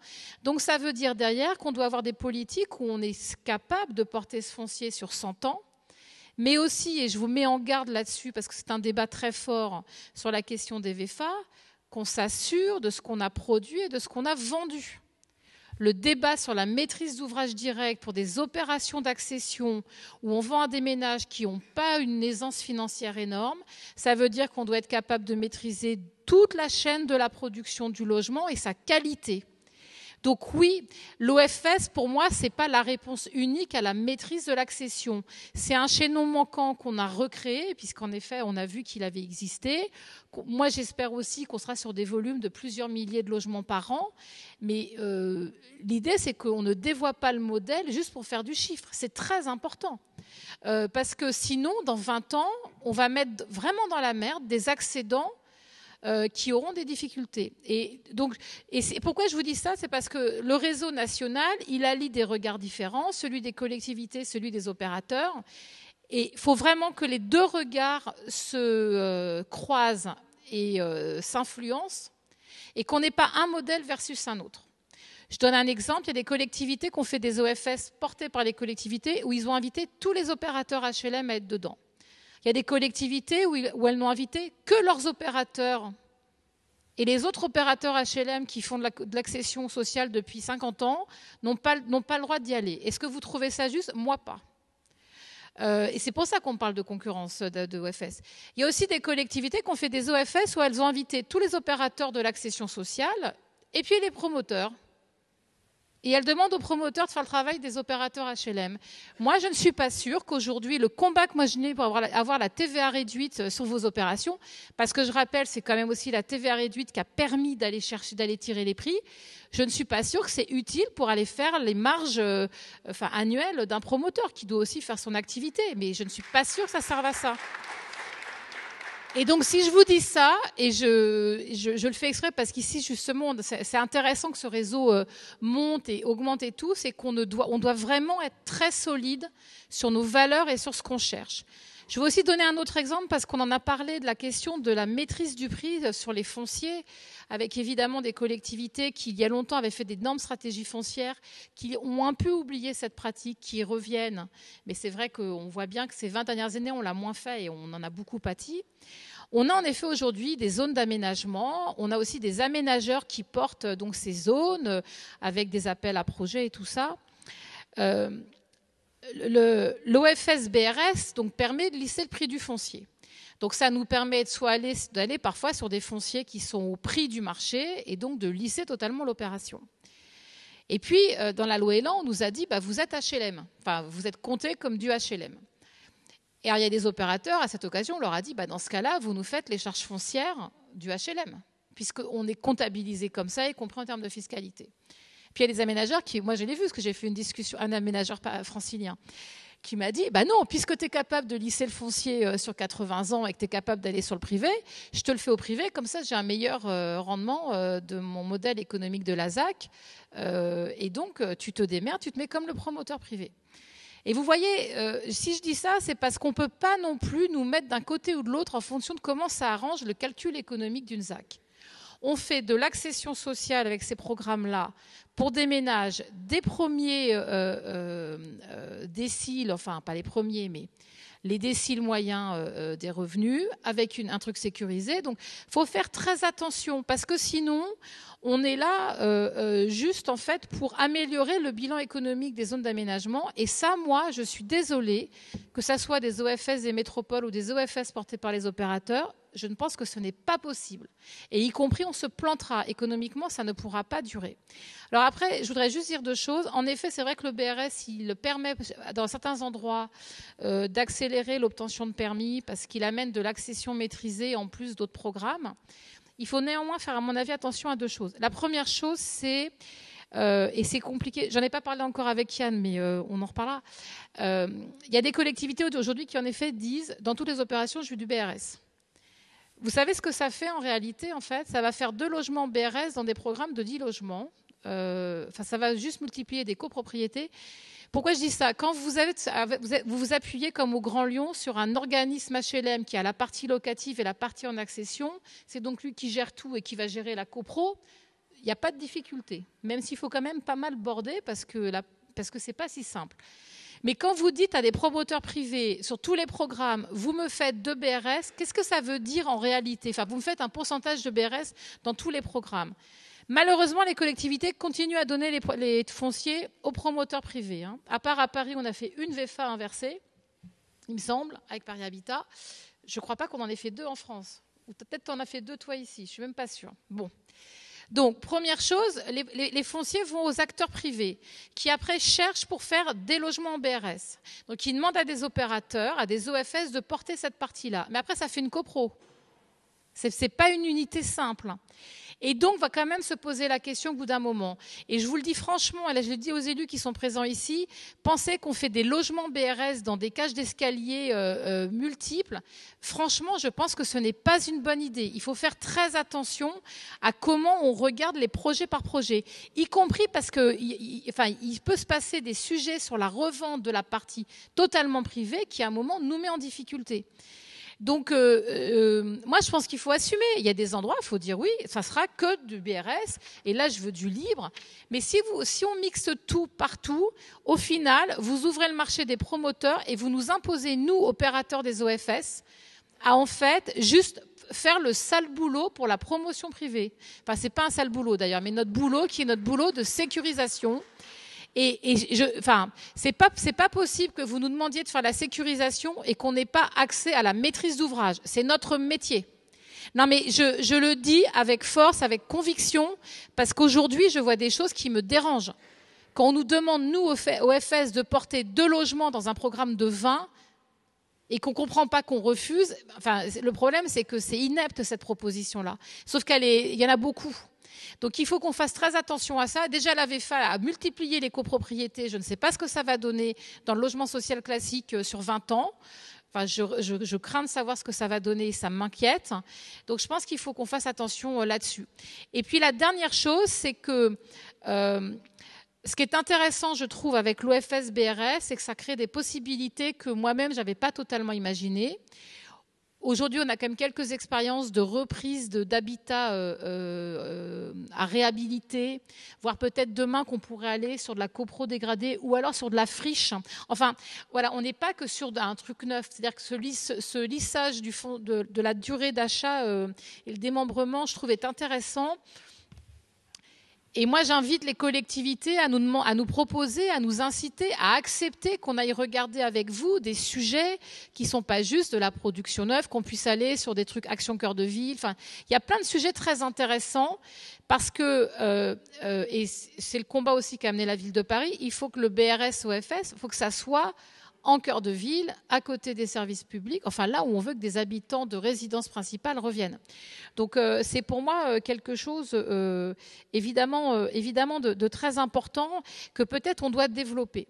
Mais en tout cas, je trouve qu'on est à la croisée d'un chemin là actuellement. C'est-à-dire que c'est tellement formidable ce qu'on a créé, que quand même, vous l'avez vu, il y a eu beaucoup de demandes d'agrément d'acteurs privés qui ont été déposées dans les CRHH pour faire des OFS partout. Moi, il y a des promoteurs qui sont venus me voir en tant que présidente de l'Union HLM pour savoir pourquoi mes acteurs étaient opposés à eux. Il y en a quand même qui m'ont expliqué que leur nouveau mode de développement, c'était l'OFS-BRS. Quand je demande s'ils vont porter le foncier sur 80 ans, qu'ils vont sécuriser les ménages sur 20 ans, ils m'ont dit « tu n'y penses pas ». Donc, c'est pour ça que je suis très sérieuse, parce que c'est vrai que le décret tel qu'il a été écrit, aujourd'hui, l'État a été mis en difficulté en refusant certains agréments. Et c'est vrai qu'il y a eu des réflexions à l'Union sociale l'année dernière et aussi dans le réseau national sur comment est-ce qu'on peut améliorer la loi pour rappeler ces grandes valeurs. Je ne sais pas si c'est maintenant qu'on va avoir des évolutions législatives, mais à défaut de les avoir, il faut que les collectivités soient extrêmement vigilantes et fassent un peu aussi le tri sur ce qu'elles sont parfois en train de faire à leurs dépens, parfois là-dessus. Merci beaucoup. Il y aura un atelier justement cet après-midi sur le BRS dans le parc existant. Ça permettra sûrement d'aborder les questions que vous évoquiez. Renaud Père, je vous voyais vouloir réagir pendant la présentation, enfin pendant les propos d'Emmanuel Causse. Évidemment, parce que je ne voudrais pas qu'on pense, ou en tout cas que par ce que j'ai dit et en disant qu'on faisait travailler tout le monde, qu'on dévoyait le modèle. Non, mais je pense que c'est important. D'abord... Non, mais j'ai bien compris. Mais je réponds quand même. Donc, puisque je vois que tu as eu l'honneur d'avoir des applaudissements, tu es la seule, donc applaudissez Renaud Père, s'il vous plaît. Non, peut-être à la fin. Non, vous pouvez, parce que lui, comme Yann, ils font beaucoup pour le logement en général, par ailleurs. Non, ce que je voulais dire, c'est quand même qu'on conçoive ce qu'on a fait quand on est arrivé, ou en tout cas quand a été créé l'OFS, et qu'on a voulu avoir cette politique forte. D'abord, on a doté l'OFS, la métropole de Lyon. C'est 40 millions d'euros quand même. Donc, faut le dire parce que c'est quand même important, c'est un choix extrêmement important qui est fait, et je vais dire que ça n'épuise pas toute l'aide ou tout l'accompagnement de la collectivité. Deuxièmement, on a éteint une aide à la personne dans l'accession à la propriété, et parce qu'il nous a semblé que c'était impossible, que ça ne devait passer que par le BRS en l'occurrence. Donc notre plan 3A a été éteint, voilà, très, très clairement. Donc c'est aussi un choix fort à ce moment-là. Ensuite, la situation, alors je pense que le terme, mais quand même, de régulateur par la foncière solidaire du Grand Lyon, parce que c'est ça. C'est un gage, je pointe du doigt la directrice de la foncière solidaire du Grand Lyon, Barbara Bell, mais c'est la garantie, mais vraiment, opération par opération, que la qualité soit au rendez-vous. C'est-à-dire qu'il nous arrive évidemment d'avoir des bras de fer en disant, mais là, cet appart-là qui est destiné au BRS, d'abord on avait dit qu'il n'était pas à cet étage-là. Enfin, donc pour dire quand même que dans le modèle, on le travaille directement. Et puis, évidemment, ce qui est important, c'est est-ce qu'on peut utiliser, alors j'y vais prudemment, le BRS dans des stratégies. Tu l'as un peu dit. Bon, d'abord, il faudra quand même qu'on se pose la question, et j'espère qu'on se la posera, des copropriétés dégradées. C'est-à-dire comment, concrètement, dans un certain nombre de nos copropriétés dégradées, le BRS pour l'occupant, ce ménage dont ça a été l'acquisition de la vie, de toute une vie, à qui on dit finalement maintenant la suite c'est soit vous partez, soit vous allez dans du logement locatif social, alors qu'on sait que leur acquisition a souvent été pour sortir du logement locatif social. La question du BRS est probablement un modèle, mais ça veut dire qu'il faut qu'on arrive à le travailler, et comme on n'arrive pas quand même totalement à faire face à nos copropriétés dégradées dans cette région Île-de-France, à Marseille, mais aussi à Lyon et dans bon nombre de nos territoires, c'est quand même une question majeure. Mais moi, je vous dis juste deux points sur lesquels on l'utilise stratégiquement.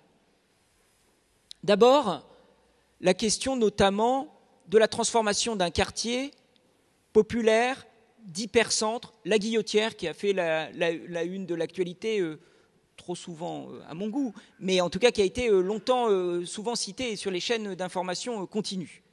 La question du logement, évidemment, autour de la place Gabriel-Péri à la Guillotière est un enjeu majeur. Un des actes les plus forts qu'on va faire dans le mandat, c'est précisément la production de logements en bail réel solidaire sur un patrimoine qui est un patrimoine métropole, cédé à un office métropolitain Grand Lyon Habitat, qui va, réhabiliter le logement, le sortir de l'indignité, enfin, d'abord vacant, réhabiliter plutôt le bâtiment, et donc redonner une vie à une partie du quartier. Évidemment, c'est la foncière solidaire, via la métropole. Ensuite, foncière solidaire du Grand Lyon et Grand Lyon Habitat qui réhabilite, et on fait du bail réel solidaire. Sauf qu'on a un problème quand même. C'est que le quartier n'est plus du tout, n'est pas attractif, entre guillemets, donc le foncier ou le prix des logements environnants n'est pas assez élevé. Donc on a une vraie question pour sortir un prix qui nous permet d'équilibrer l'opération, un prix de BRS qui nous permet d'équilibrer l'opération. Donc la seule solution, mais elle est majeure, c'est une subvention d'équilibre de la collectivité. Voilà. Et donc on le fait. On le fait, et donc on le fait dans ce sens, je dirais, quasiment stratégique, pour réorienter le quartier où on mène par ailleurs de la réhabilitation du parc social et de la lutte contre l'habitat indigne. Et le deuxième élément, pour qu'on comprenne bien sur quelle terre on commence à s'avancer, prudemment, parce que c'est compliqué aussi, la Duchère. On est en renouvellement urbain, en rue. Là, on est dans une vraie question. Si ça marche, et il n'y a pas de raison que ça ne marche pas, dans quelques années, il y aura une ligne forte, probablement un tramway qui reliera à la gare de la Part-Dieu. Et puis, on voit bien qu'il y a un frémissement sur certains prix. C'est compliqué puisqu'on est obligé du coup de se caler là-dessus. Eh bien, dans 20 ans, il faut être lucide, et c'est là où on est obligé de faire du temps long, qui n'est pas le temps de notre mandat. Dans 20 ans, qui nous dit qu'on ne sera pas face à un quartier en voie de gentrification, ou en tout cas une partie des grands Lyonnais, des grandes Lyonnaises des années 2050 ne pourront plus acheter. Et bien là, il faut mettre des plots, des pierres, BRS. On va le faire. On va le faire avec Grand Lyon Habitat aussi, avec la foncière solidaire du Grand Lyon, évidemment, et ça suppose, encore une fois, une subvention d'équilibre qui, celle-ci, s'élève quand même à pas moins d'1 million d'euros. Donc c'est ça quand même qu'on peut essayer aussi de travailler ensemble. Mais, je le dis, tout ça a un coût considérable. Et si on imagine que le BRS, et là je vais vraiment, je pointe un des aspects évoqués par Emmanuel Cos, si on pense que le BRS tient lieu de politique publique, autrement dit, se substitue à un rôle d'une collectivité, on se plante, évidemment. Donc il faut évidemment que la collectivité, via, alors là moi je plaide ce modèle-là, mais on a plein de modèles, via un OFS métropolitain entre guillemets, avec d'autres partenaires quand même, j'aurais dû l'évoquer, mais via aussi son rôle direct, doit être à suivre opération par opération. Merci. Yann Brossa, finalement, ce que la métropole de Lyon fait, c'est similaire aussi à ce que vous faites en remplaçant l'accession classique par du BRS sur tout un tas de zones de Paris. Comment vous résolvez aussi cette équation du portage et du modèle économique quand on remplace de l'accession classique par du BRS pour la collectivité ? C'est une question redoutable. Non, mais quelle est la réalité ? C'est que dans nos zones d'aménagement, si je regarde ce qui s'est passé ces dernières années, en gros, si je prends ce qu'on a fait au Batignolles, par exemple, autour du parc des Batignolles, c'est un terrain qui appartenait à la SNCF. La ZAC a été lancée quand Bertrand Delanoë était encore maire. En gros, la règle, c'était 50% de logements, 50% d'activités. Et sur les 50% de logements, on faisait 50% de logement social et on faisait 50% de logements en accession à la propriété. Les ZAC, je n'ai pas en tête les chiffres des Batignolles, mais en gros, ça permettait de créer des ZAC équilibrés. Est-ce que c'est satisfaisant ? Est-ce que avoir du logement social d'un côté, heureusement qu'on a fait le choix d'avoir du logement social, mais avoir du logement social d'un côté, et avoir des logements en accession à la propriété à 10 000 euros du mètre carré. À l'époque, c'était 10 000 euros du mètre carré. Est-ce que c'est la vision de la ville qu'on défend ? Je n'en suis pas totalement certain. Et une fois de plus, heureusement qu'on a fait les 50% de logements sociaux. Parce qu'il y a des villes où ce n'est pas 50%, où c'est 25%, ou pas du tout. Bon, on a fait 50% de logements sociaux. Moi, ce que je pense, c'est que du logement à 10 000 € du mètre carré, et aujourd'hui, ce n'est pas 10 000 € du mètre carré, hein. À Saint-Vincent-de-Paul, je me souviendrai toujours, il y a un promoteur, il est venu dans mon bureau, il m'a dit « On a fait un effort, monsieur Brossat, ils sortiront à 16 000. » Et croyez-moi, le concurrent, il a proposé 22 000. On s'adresse à qui? On répond à quelle demande? On finit avec des logements qui sont des résidences secondaires occupées, si c'est 1 mois par an, c'est beaucoup. On a mis en place une surtaxe sur les résidences secondaires. Je crois d'ailleurs que ça a été créé du temps où Emma était ministre. C'est très bien. Ça nous fait des rentrées fiscales supplémentaires, ce qui n'est pas mal dans la période actuelle. Mais ça ne fait pas que les gens n'achètent plus de résidences secondaires. Donc au final, nous avons fait le choix de varier la palette. Donc on maintient 50% de logements sociaux, on fait du logement abordable, locatif, on fait du BRS et on réduit au maximum, en tout cas dans les parcelles qu'on maîtrise, la part dédiée à l'accession libre. Évidemment que ça dégrade le bilan de la zone d'aménagement. Et donc ça ne marche qu'à la condition que la ville subventionne la zone d'aménagement, puisque la zone d'aménagement est déficitaire. On ne s'en sort que comme ça. Mais je pense que ça s'assume, surtout dans une ville où on a aussi peu de foncier. Donc autant ne pas le gâcher et autant faire en sorte que ce foncier-là soit utilisé pour répondre à des besoins qui sont d'intérêt général. Merci. Stéphane Grasset, qu'est-ce que ça vous évoque, ce qui vient d'être dit sur la nécessité d'avoir la stratégie foncière et peut-être aussi par Emmanuel Cos sur le risque d'avoir du BRS de façon un peu diffuse dans des programmes au risque de créer des copropriétés difficiles à assumer pour les habitants? Moi, je comprends bien, sans avoir absolument l'expertise et l'expérience d'Emmanuel Cos, mais c'est vrai que sur des programmes plus petits, j'en évoquais tout à l'heure, à ce moment-là, nous, ce que nous demandons, c'est 100% de BRS. À ce moment-là. Alors, ça nous paraît souhaitable, même si, en fait, quand on construit quelque chose, il me semble quand même important qu'on arrive à avoir cette mixité. Parce qu'on a besoin, logements sociaux, BRS et logements en accession, il faut effectivement que ce soit diffus sur le territoire. Donc on a une équation qui n'est quand même pas facile, mais ce que je peux dire, c'est que c'est ce choix que nous avons fait. Après, il y a clairement un enjeu de maîtrise du foncier. C'est vrai ce qui a été dit tout à l'heure, les collectivités se sont dégagées ces dernières décennies du foncier, mais aujourd'hui, on est obligé de reprendre la main autant que faire se peut. Je crois qu'il y a un atelier cet après-midi sur la problématique du commerce, parce que c'est la même chose. Sur une commune comme Buc, 6000 habitants, notre cœur de ville a besoin de se développer en commerce. On est à moins de commerce que la moyenne des Yvelines.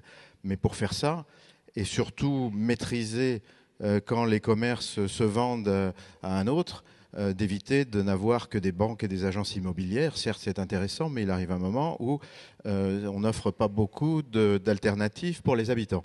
Et donc, c'est un enjeu pour nous aussi. Et donc, on y réfléchit sur la création d'une foncière pour les commerces. Et donc, ça rejoint cet aspect de maîtrise de foncier. Mais c'est vrai que l'équation est complexe. Et alors, Buc, c'est 74% de la surface qui est protégée. Donc déjà, ça limite considérablement les capacités que nous avons. Et je crois qu'il y a un enjeu important aussi, et là, par contre, je n'ai pas les réponses, et c'est un sujet qui m'intéresse beaucoup, c'est d'arriver à comprendre comment on peut travailler sur la rénovation, la réhabilitation de l'ancien, pour éviter d'avoir à tout raser et reconstruire, mais de voir comment on peut travailler là-dessus. Parce que ça permet aussi... les 6000 habitants qui ont choisi de venir à Buc, ils l'ont fait parce qu'il y a un cadre de vie agréable et un peu de village. Alors, après, qu'est-ce qu'on entend par village? Mais en tout cas, c'est quand même des habitations dont la taille est limitée, etc. L'espace vert qui est présent, et c'est 74% d'espace protégé. Donc ça veut dire qu'un de nos enjeux, c'est effectivement de pouvoir réhabiliter au maximum les logements, les bâtiments existants. L'équation là n'est pas simple et j'avoue ne pas avoir la réponse. Donc j'espère que l'atelier de cet après-midi, mon adjoint à l'urbanisme y sera, apportera des réponses intéressantes. Merci beaucoup. Je vous avais dit qu'on aurait un temps d'échange. Il nous reste une dizaine de minutes avant la fin de cette séquence. Donc je ne sais pas si vous avez envie de présenter aussi votre expérience. Il y a sûrement des choses sur vos territoires, vos organismes qui font écho à ce qui s'est dit, des questions à nos intervenants. N'hésitez pas, il y a des micros qui peuvent circuler dans la salle. Vous pouvez lever la main si vous voulez. Je sais que le matin, juste avant le déjeuner, c'est toujours compliqué. Toujours la question de la première question. Ou alors vous n'avez pas de questions parce que tout a été parfaitement clair et vous vous attendez à Christian Chevet. Merci. Est-ce qu'on peut passer un micro à Christian? Il arrive.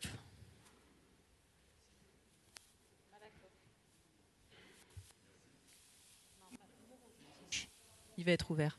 Ouais, il marche. Non,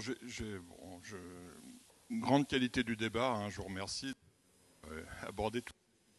Je voudrais répondre un petit peu sur parce que moi je parle au nom là, de l'OFS, la coopérative foncière francilienne, donc qui travaille sur l'ensemble de l'Île-de-France, évidemment, sauf là où les OFS territoriaux, puisqu'on ne va pas se faire de concurrence. Enfin, c'est pas du tout dans nos intentions. Hein, donc on travaille intelligemment avec... En gros, on les laisse tout faire, mais si un jour ils ne peuvent pas faire une petite opération, on est là parce qu'on est peut-être plus agile. C'est la qualité des COP HLM. Hein, et ben on sait faire. Après, l'honnêteté, quand même, c'est nous qui avons expliqué à la ville de Paris, toi et moi, quand même, vrai. comment monter l'ORFS. Non, pourquoi je dis ça? Parce que je tiens beaucoup à la manière dont on a travaillé depuis 5 ans, d'une entraide de tous les OFS sur les montages, parce que le juridique, le fiscal, les notaires, tout. Et faut pas que, enfin voilà, on l'a fait en très bonne intelligence il y a maintenant 3-4 ans. C'est vrai. Alors je continue. Le maire de Buc disait aussi, mais moi, il n'y a pas d'autres OFS qui viennent me voir. Alors je ne viens pas vous voir, mais je serais ravi de venir vous voir. Hein. Mais tout simplement parce qu'il y a l'OFS des Yvelines. Et donc, on parle avec l'OFS des Yvelines. Hein. On intervient un petit peu dans les Yvelines quand même, mais de façon... on a parlé à l'OFS des Yvelines avant. Hein. Vous voyez, on ne veut pas se marcher sur les pieds et je trouve qu'on travaille de façon intelligente. Demain, avec plein de façon de procéder. Par contre, moi, je voudrais quand même mettre le doigt sur l'Île-de-France. Il y a quand même une mosaïque de territoires à coller les uns aux autres, avec des politiques différentes selon les couleurs politiques, selon si on est à l'est et à l'ouest, c'est pas tout à fait la même façon d'avoir des politiques du logement. Et je veux dire, attention aussi peut-être de créer trop de distorsions dans la façon dont on va créer du BRS, dire qu'à Paris, on aura une redevance à 2,5, hein, je crois. Dans les Yvelines, c'est 1 euro. Nous, quelquefois, on monte à 2,5, 3. Tout simplement parce qu'on n'a pas on n'a pas des subventions de collectivités territoriales, même si on est aidé aussi. Dans notre OFS, il y a quand même 7 ou 8 collectivités qui représentent 800 000 habitants. Hein, donc on pèse aussi un petit peu. Mais je veux dire, il faut faire attention peut-être à ce qu'il y ait des modèles totalement différents selon qu'on habite à l'est ou à l'ouest de Paris. Ce n'est pas le cas à la métropole de Lyon parce que tout le monde est traité de la même façon. À Rennes, on est traité de la même façon, mais pas en Île-de-France. Et donc, peut-être que c'est un sujet aussi de réflexion à avoir entre nous pour voir comment on rend les choses plus justes, peut-être, vis-à-vis des... Merci beaucoup. Est-ce qu'il y a une autre question ou autre intervention ?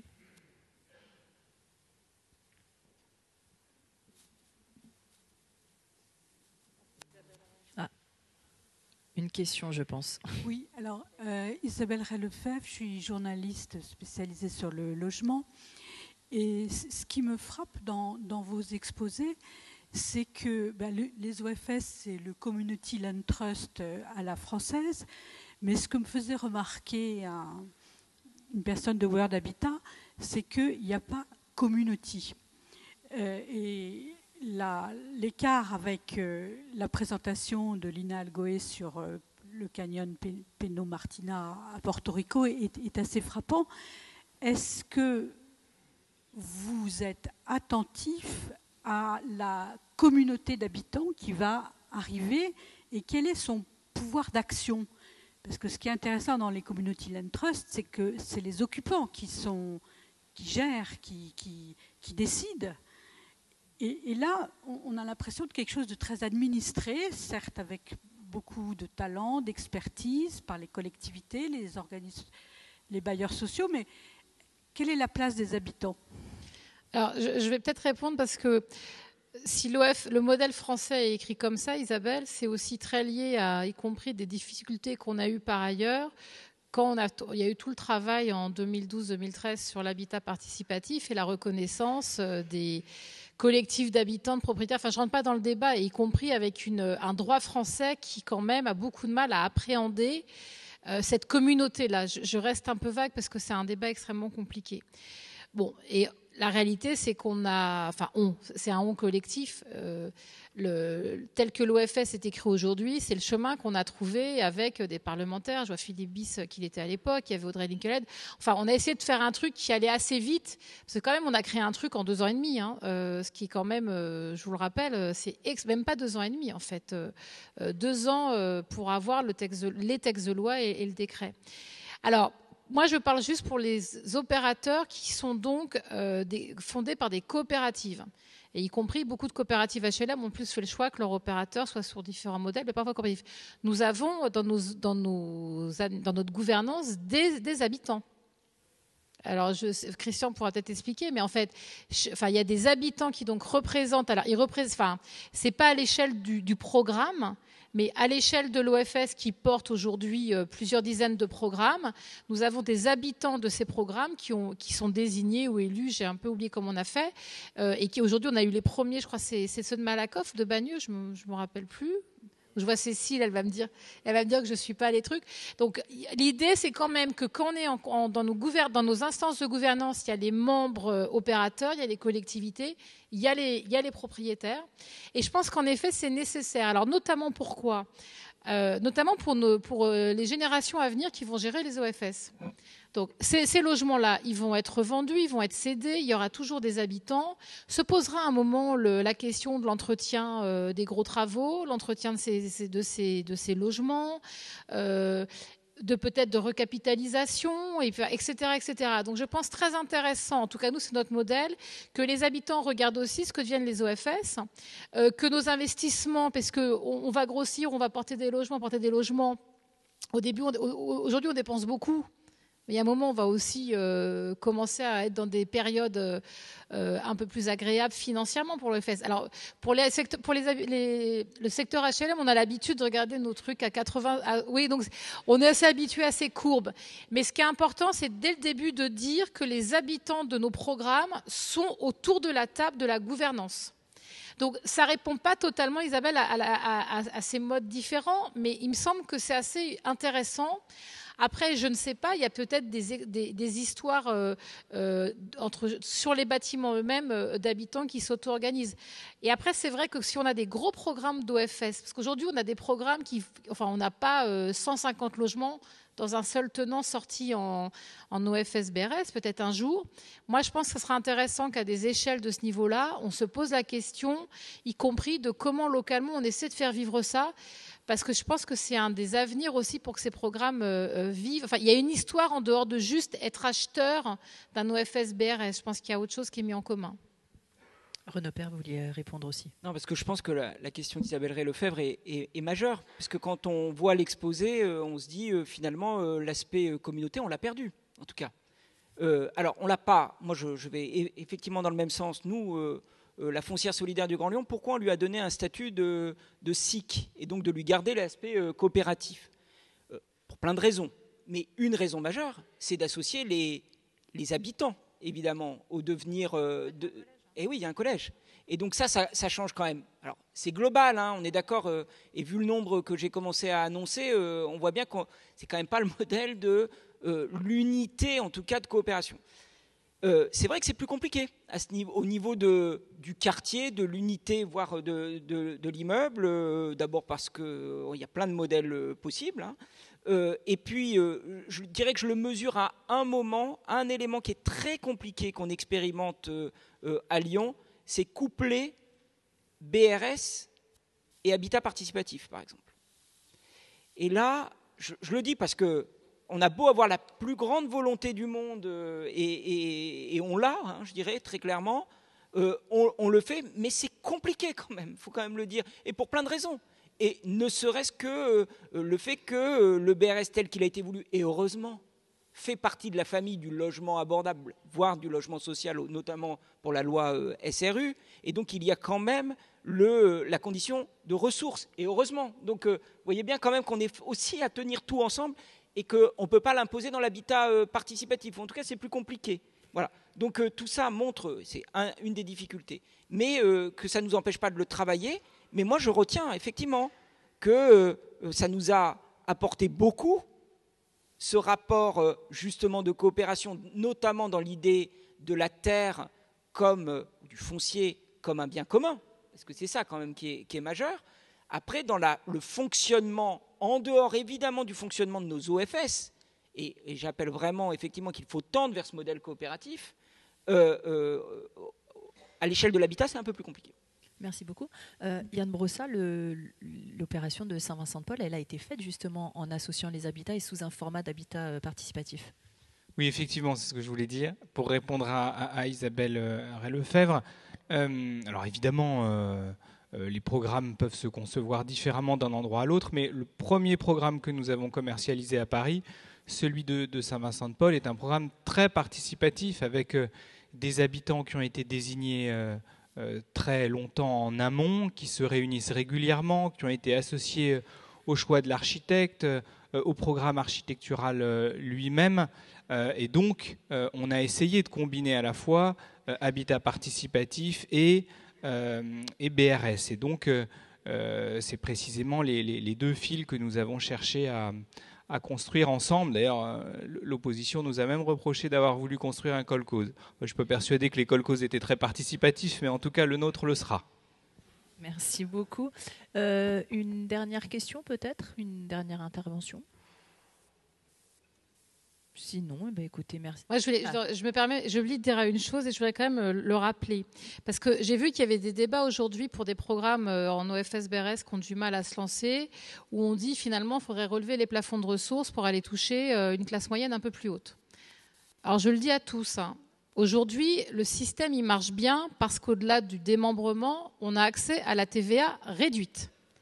Si on a accès à la TVA réduite, c'est un combat que j'ai été porté devant les instances européennes, c'est parce qu'il y a des plafonds de ressources qui sont ceux du logement HLM PSLA et donc qui expliquent pourquoi il y a une intervention de l'État pour aller loger des ménages qui ne sont pas les plus riches.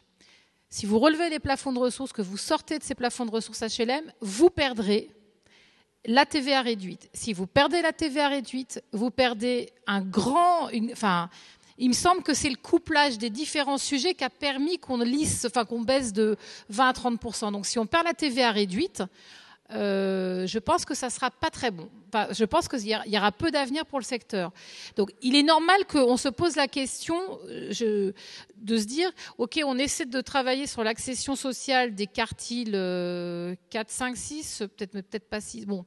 Et on peut se poser la question sur pas les quartiles, pardon, les déciles d'au-dessus. Mais attention à vouloir trop mettre de choses dans l'OFS-BRS. On pourrait risquer de perdre les avantages que nous avons obtenus de haute lutte. Et franchement, le secteur HLM a perdu la TVA réduite sur une partie de sa production. Donc je vous le dis, dans le cadre de la loi de finances 2018, franchement, que chacun mesure à chaque fois qu'il ouvre des débats, parce que si on perd la TVA réduite sur l'accession sociale OFS-BRS, là par contre, je suis certaine qu'il n'y aura plus de programme. Merci beaucoup. On en parlera vraisemblablement demain matin sur la table ronde BRS et inflation. Je pense que cette question arrivera. Merci à vous tous pour vos présentations et vos échanges. Merci. Je vous rappelle le cocktail. Je vous rappelle le cocktail déjeunatoire qui se tient donc à l'espace café et puis les ateliers cet après-midi. Pour ma part, je vous retrouverai pour l'échange avec les partenaires à 17h30. Merci.